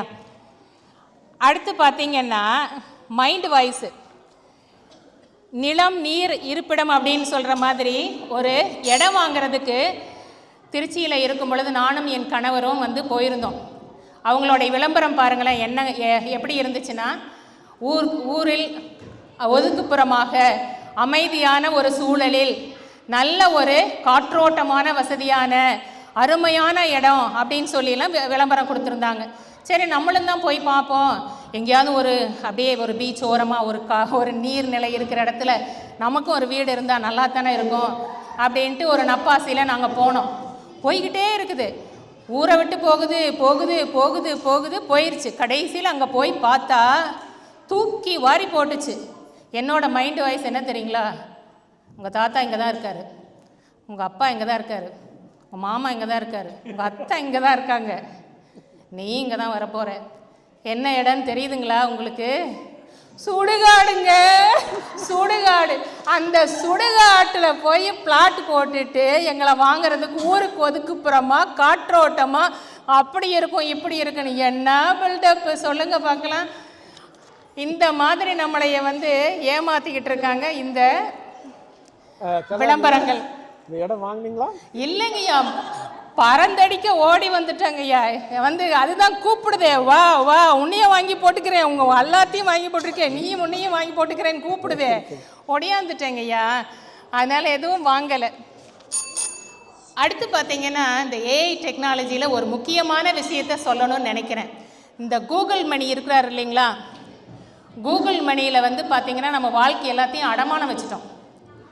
ரீசெண்டாக வந்து ரொம்ப ஷாக் ஆகிட்டேன். இந்த ஃபோன் வந்து எப்படி நம்மளையெல்லாம் ட்ராக் பண்ணுதுன்னு சொல்லிட்டு நான் எதுவுமே இது பண்ணலை, ப்ளூடூத் மட்டும்தான் ஆன் பண்ணியிருந்தேன். என்னுடைய லாஸ்ட் டெஸ்டினேஷன் பார்த்தீங்கன்னா என்னோடய ஒர்க் பிளேஸாக இருக்குது. நான் சாட்னாவை யூஸ் பண்ணலை. அடுத்து வந்து பார்த்தீங்கன்னா திரும்ப உள்ளே போய் பார்க்கும் பொழுது காலையில் வந்து 7 மணிக்கு எழுந்திரிச்சிருக்கேன், நைட் 10 மணிக்கு படுத்திருக்கேன். என்னோடய ஸ்லீப் ஹிஸ்ட்ரி அதில் இருந்தது. இதை விட தூக்கி போட்ட வேண்டிய பயங்கரமாக பயந்துட்டேன். இது எப்படி இந்த ஃபோன் வந்து நம்ம தூங்குறது இதுக்கு எப்படி தெரியுது? இன்னும் கொஞ்ச நாள் போனால் சரி, நீ இப்போ தான் பாத்ரூம் போனேன், இப்போ தான் போனேன்னு கூட சொல்லும் போல இருக்கு. அந்த அளவுக்கு மோசமாக நம்மளை ட்ராக் பண்ணுற மாதிரி இந்த கூகுள் மணி வந்து உட்காந்துருக்கு இப்போ. அதுக்கப்புறம் எனக்கு வந்து இது புரியலை. நம்ம கொஞ்சம் ஞான சூன்யம் தானே. என் பையன்கிட்ட கேட்டேன், ஏன் கண்ணு இது என்ன கண்ணு, எப்போ எத்தனை மணிக்கு படுத்தோம்னு சொல்லுது, எத்தனை மணிக்கு எந்திரிச்சோம்னு சொல்லுது, இது என்ன கண்ணு அப்படின்னு என் பையன்கிட்ட கேட்டேன். அவன் சொன்னேன், அம்மா இந்த ஃபோன் உங்களை ட்ராக் பண்ணுதுங்கம்மா, இந்த ஃபோனை முதல்ல நீங்கள் உங்கள் பெட்ரூமுக்கு கொண்டு போகிறத விட்டுப்பட்டு வெளியில் வச்சுட்டு போய் படுத்துங்குங்கம்மா அப்படின்னு சொன்னான். அப்போ தான் தெரியும் எல்லாத்தையுமே நம்ம இந்த மாதிரி டெக்னாலஜி கையில் கொடுத்துட்டு நம்ம இப்போ மிரண்டு உட்கார்ந்துருக்குறோங்க ஐயா. அதுதான் வந்து நிதர்சனமான உண்மை. நான் இப்படி சொல்லி நிறைவு செய்கிறேன். இந்த விளம்பரங்கள் 1008 விளம்பரம் இருக்குங்க, இல்லைன்னு சொல்லவே முடியாது. எதிரணி காரணங்களும் எங்களுக்காக தான் பேசுனாங்க. நீங்கள் முழிச்சுக்கணும். As a consumers you have to wake up yourselves. நீங்கள் முழிச்சுக்கிட்டு எது நல்லது எது கெட்டது அப்படின்னு வாழ்க்கையில் ரெக்டிஃபை பண்ணி சரியான பொருட்களை வாங்கிறது தான் நம்மளுடைய முக்கியமான கடமை. அதோடு மட்டும் இல்லாமல் பாலிசி மேக்கர்ஸ் உட்காந்துருக்காருங்க ஐயா, எல்லாருமே நான் சொல்கிறேன், government people, those who are governing us, நான் இங்கிலீஷில் பேசுகிறதுக்கு மன்னிக்கணும், வந்து அவங்களுடைய accountability for advertising as a consumer act வந்து இந்த பொருள் இவங்களுக்கு போய் சேர்ந்தா இது சரியா அப்படின்னு அவங்களும் வந்து மானிட்டர் பண்ணணும். That is their responsibility. இப்போ முக்கியமாக பார்த்தீங்கன்னா 2025 நம்மளுடைய UK government they are banning the sugary drinks advertisements as well as salty drinks advertisements எல்லாத்தையும் பேன் பண்ணுறாங்க. ஏன்னா இங்கே obesity is the biggest burden for their community and their environment. அந்த மாதிரி ஒரு சூழ்நிலை மாறிக்கிட்டு இருக்கும் பொழுது நம்ம தான் விழிச்சுக்கணும், இதை குடிக்கலாமா இதை குடிக்கக்கூடாதா, இதை பண்ணலாமா இதை பண்ணக்கூடாதாங்கிறது நம்மது. அடுத்து வித்யா சொன்னாங்க, அட்வர்டைஸ்மெண்ட்டில் வர்ற பிரபலங்கள் அவங்களும் நமக்காக வந்து துணை நிற்கணும். வெள்ளை தோல் போர்த்திக்கிட்டு வர்றவங்களை தான் நம்ம எப்பவும் கண்ணை வந்து பல மடங்கு விரித்து பார்க்குறோம். அந்த வெள்ளைத்தோல் போர்த்தினவங்க கூட இந்த பொருட்களுக்கு இந்த இதுக்காக நம்ம அட்வர்டைஸ்மெண்ட் பண்ணுறதுக்கு நடிக்கிறோமே, இது சரியா தவறா என்று அவர்களும் வந்து நமக்காக துணை நின்று இது சரின்னு சொல்லி நமக்கு ஹெல்ப் பண்ணணும். அதோடு மட்டும் இல்லைங்க ஐயா, நம்ம as a consumer we have to protect ourselves. அது மட்டும் இல்லை, என்விரான்மெண்ட்டில் நெகிழின்னா நிறைய பேர்த்துக்கு தெரியுமான்னு எனக்கு தெரியல. பிளாஸ்டிக்கின் மூலமாக பார்த்திங்கன்னா நம்மளுடைய சமுதாயம் மாறி போயிருக்கு, இயற்கை வளங்கள் கெட்டுக்கிட்டு இருக்குது. அந்த மாதிரி இல்லாமல் நம்மளுடைய இளைய சமுதாயத்திற்காக பிளாஸ்டிக் இல்லாத பொருட்களை வாங்குவோம், இயற்கையில் விளைஞ்ச உணவுகளை நாம் சாப்பிடுவோம், நம்மளுடைய ஹார்மோன் இல்லாத பெவரேஜஸ் முக்கியமாக வந்து பார்த்திங்கன்னா சுகர் அதிகம் இல்லாத கண்டென்ட்டை நம்ம சாப்பிடுவோம், நிறைய மரங்களை வளர்க்க நம்ம பிள்ளைங்களுக்கு சொல்லி கொடுப்போம். எப்படின்னு சொல்லிட்டு இயற்கையை பேணி காப்போம், நம்முடைய அறத்தை வளர்ப்போம், தமிழை வளர்ப்போம். இந்த மாதிரி நம்மளை மாற்றி இளைய தலைமுறையை மாற்றி அமைத்தால் இந்த விளம்பரங்கள் 1000 வந்தாலும் அவங்க நம்மளை மிரள செய்யலைனாலும் மிரட்டிக்கிட்டு தான் இருப்பாங்க என்று கூறி இந்த அருமையான வாய்ப்புக்கு நன்றி பாராட்டி விடைபெறுகிறேன். நன்றி, வணக்கம்.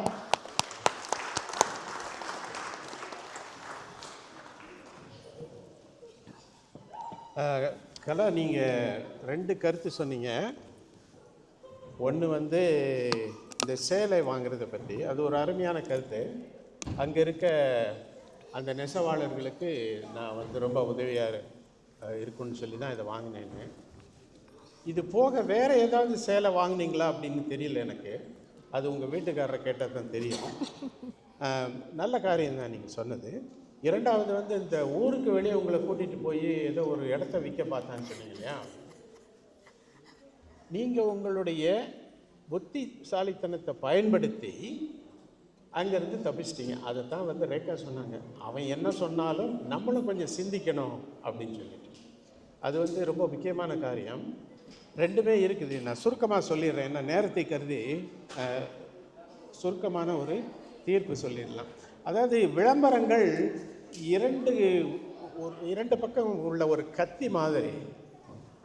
ஒரு பக்கம் உங்களுக்கு வந்து காரியங்களை காட்டி கொடுக்குது, இதை வாங்குங்க, இது உங்களுக்கு நல்லதுன்னு. அது சொல்லலைன்னா நமக்கு நிறைய பேருக்கு தெரியாது இது இந்த இடத்துல இருக்குன்னு சொல்லி. நல்லது தான்.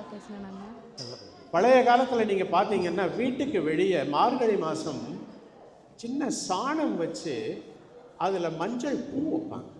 அது ஒரு விளம்பரம். என்ன விளம்பரம் தெரியுமா?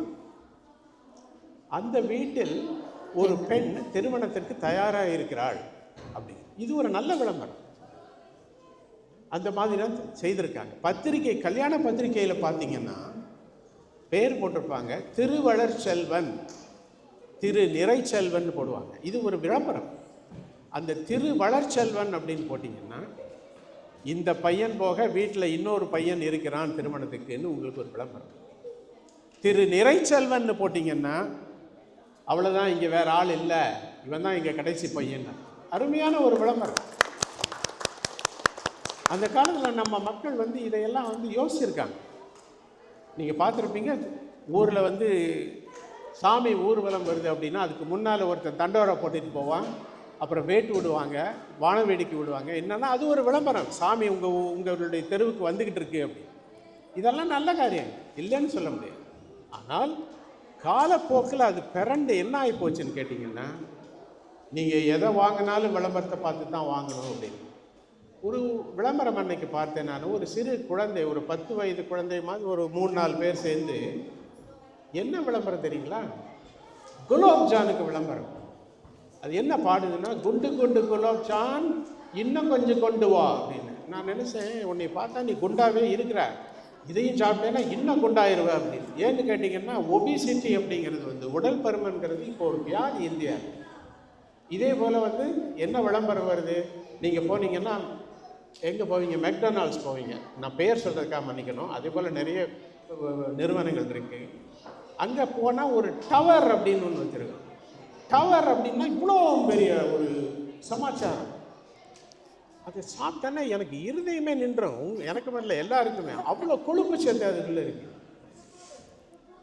இந்த மாதிரி விளம்பரங்கள், பர்பஸே விளம்பரம் வந்துச்சு. திடீர்னு பார்த்தீங்கன்னா வீட்டுக்குள்ளே ஒரு 10 பேர் வர்றான் கேமராவோட வந்து, உங்கள் டூத் பேஸ்ட்டில் உப்பு இருக்கா அப்படிங்கிறான். இவன் எவன்டா வீட்டுக்குள்ள திடீர்னு வந்தான், என்ன உப்பா அப்படின்னு. ஆமாம், உங்கள் பேஸ்ட்டில் உப்பு இல்லையான்னு. இவனுக்கு தெரியாது உங்கள் பேஸ்ட்டில் உப்பு இருக்கா என்னன்னு, எனக்கே தெரியாது, நான் மருத்துவன். அப்படி வந்து சொல்லும்போது கொஞ்சம் ஆடி போயிடுறான். அடுத்த விளம்பரத்தை பார்த்தீங்கன்னா, உங்கள் டூத் பேஸ்ட்டில் வந்து உங்களுக்கு உப்பு மாத்திரம் பத்தாதுங்க, உங்களுக்கு வந்து வேம்பு சாறு இருக்கான்னு கேட்குறேன். வேம்பு சாறு அப்படின்னா என்னையா அப்படின்னா, அதாங்க இந்த வேப்ப மரம் இருக்குல்ல, அதுலேருந்து சாருங்க. இப்படி வந்து உங்களை வந்து குழப்பி விட்டு, எங்கள் பர்பஸையில் இதெல்லாம் இருக்குது வாங்குங்க, உங்களை வந்து குழப்பி விட்டு. இது போல் பல விளம்பரங்கள் உங்களை வந்து குழப்புறதுக்காகவே வந்து அவன் செய்கிறான். அதுவும் என்னன்னு கேட்டிங்கன்னா, இந்த விளம்பரம் கொண்டு வர்ற ஆட்கள் எல்லாமே நடிகர்கள். வீட்டில் எல்லாம் உட்காந்து மத்தியானம் சாப்பிட்டுக்கிட்டு இருக்கான். ஒரு நடிகனும் கொஞ்சம் பேரும் உள்ளே வந்துட்டு, ஏங்க உங்கள் வீட்டில் எதை வச்சு டாய்லெட் க்ளீன் பண்ணுறீங்கன்னு கேட்குறான். கொஞ்சமாவது அறிவு இருக்கான், சாப்பிட்டுட்டு இருக்கான். உடனே அந்த பெண்மணி, அந்த குடும்ப தலைவி, அந்த நடிகனை பார்த்தா அவசரத்தில், ஐயோ நீங்களா அப்படிங்குது. ஆமாம், அவன் நடிகன் தான். இப்போ என்ன, அவன் வீட்டுக்குள்ளே வந்து உனக்கு டாய்லெட்டை பற்றி பேசிகிட்டு இருக்கான், நீ உன் புருஷனுக்கு சோத்தை போடு முதல்ல. இந்த மாதிரி உங்களை வந்து எப்படியாவது திசை திருப்புறதுக்காகவே நிறைய காரியங்களை வந்து அவங்க பண்ணுறாங்க. அவங்க ரேகா சொன்னபடி இதெல்லாம் இருக்கும். நீங்கள் உங்களுடைய புத்திசாலித்தனத்தை பயன்படுத்தி கொஞ்சம் அதில் நல்லதை எடுத்துக்கலாம். ஒரு விளம்பரம் வந்ததுங்க, நான் பார்த்தேன். அது வந்து உண்மையாகவே என்னைய தாக்கம் செய்தது. உங்களுக்கெல்லாம் தெரியும், நான் பேர் சொல்ல விரும்பலை. கொஞ்ச நாளைக்கு முன்னால் ஒரு க்ரீம் ஒன்று அட்வர்டைஸ்மெண்ட் பண்ணாங்க. உங்களுக்கு எல்லாம் தெரியும் அது பேர். ஒரு வாரம் நீங்கள் அதை பயன்படுத்தினீங்கன்னா நீங்கள் வெள்ளைக்காரன் ஆயிருவீங்க. நான் உண்மையிலே பயன்படுத்தி பார்த்தேங்க. பார்த்தீங்களா? சாலமன் பாப்பையா கலரில் இருக்கு. அருமையான கலருங்க ஐயா. ஒன்றும் நடக்கலை. இப்படி உங்களை ஏமாத்துறேன். இப்போ அந்த விளம்பரத்தை வந்து நிறுத்திட்டாங்க. எதற்காக இதை சொல்கிறேன்னு கேட்டிங்கன்னா, இந்த உங்களை எப்படியாவது வலிச்சு கொண்டு வந்து ஒரு இடத்துல சேர்க்கணும் அப்படிங்கிறது. அதுக்கெல்லாம் நீங்கள் வந்து அந்த குழிக்குள்ளே விழுந்துடாது. உங்களுடைய புத்திசாலித்தனத்தை பயன்படுத்துங்க. பயன்படுத்தி இந்த விளம்பரம் உண்மையிலே உண்மையானதா இல்லை நம்மளை வந்து குழிக்குள்ளே தள்ளுறானா என்னங்கிறத நம்ம பயன்படுத்தணும். ஆக விளம்பரங்கள், சில விளம்பரங்கள் உண்மையிலே நல்ல காரியத்தை செய்யுது. ஆனால் பல விளம்பரங்கள் அவங்க சொன்ன மாதிரி உங்களை மிரள வைக்கிறது. இறுதியாக என்னென்னா, இந்த காதில் வாங்கிக்கோங்க, இந்த காதில் விட்டுட்டு உங்களுடைய புத்திசாலித்தனத்தை பயன்படுத்தி வாங்கக்கூடிய பொருட்களை நல்ல பொருட்களா இல்லை தீய பொருட்களான்னு நீங்கள் முடிவு பண்ணணும். ஸோ விளம்பரங்கள் மிளறவும் வைக்கின்றன, மிரளவும் வைக்கின்றன. இறுதியில் நுகர்வோர், கன்சியூமர் தான் முடிவு பண்ணணும். ஆக 2 பேருக்குமே தீர்ப்பு என்னன்னு கேட்டிங்கன்னா, இவங்களுக்கு ஒரு 50% கொடுக்கலாம், இவங்களுக்கு ஒரு 50% கொடுக்கலாம். என்னங்க ஐயா 100% கொடுத்துட்டீங்க, இப்போ யாருமே வெற்றி பெறலையா, தோற்கவில்லையான்னா இல்லை. கடைசியில் வந்து நீங்கள் தான் அதுக்கு வந்து முடிவு சொல்லணும். நீங்கள் தான் அதை பற்றி யோசனை பண்ணி ஒரு முடிவுக்கு வந்து இதை செய்யலாம், இதை செய்யக்கூடாது அப்படின்னு நம்ம தான் முடிவு பண்ணணும். அதுதான் என்னுடைய தீர்ப்பு. இவ்வளோ நேரம் அமைதியாக உட்காந்து அதை ரசித்து இந்த பட்டிமன்றத்தை வந்து பார்த்ததுக்கு உங்களுக்கு எல்லாருக்கும் நன்றி. மீண்டும் ஒரு முறை சந்திப்போம்.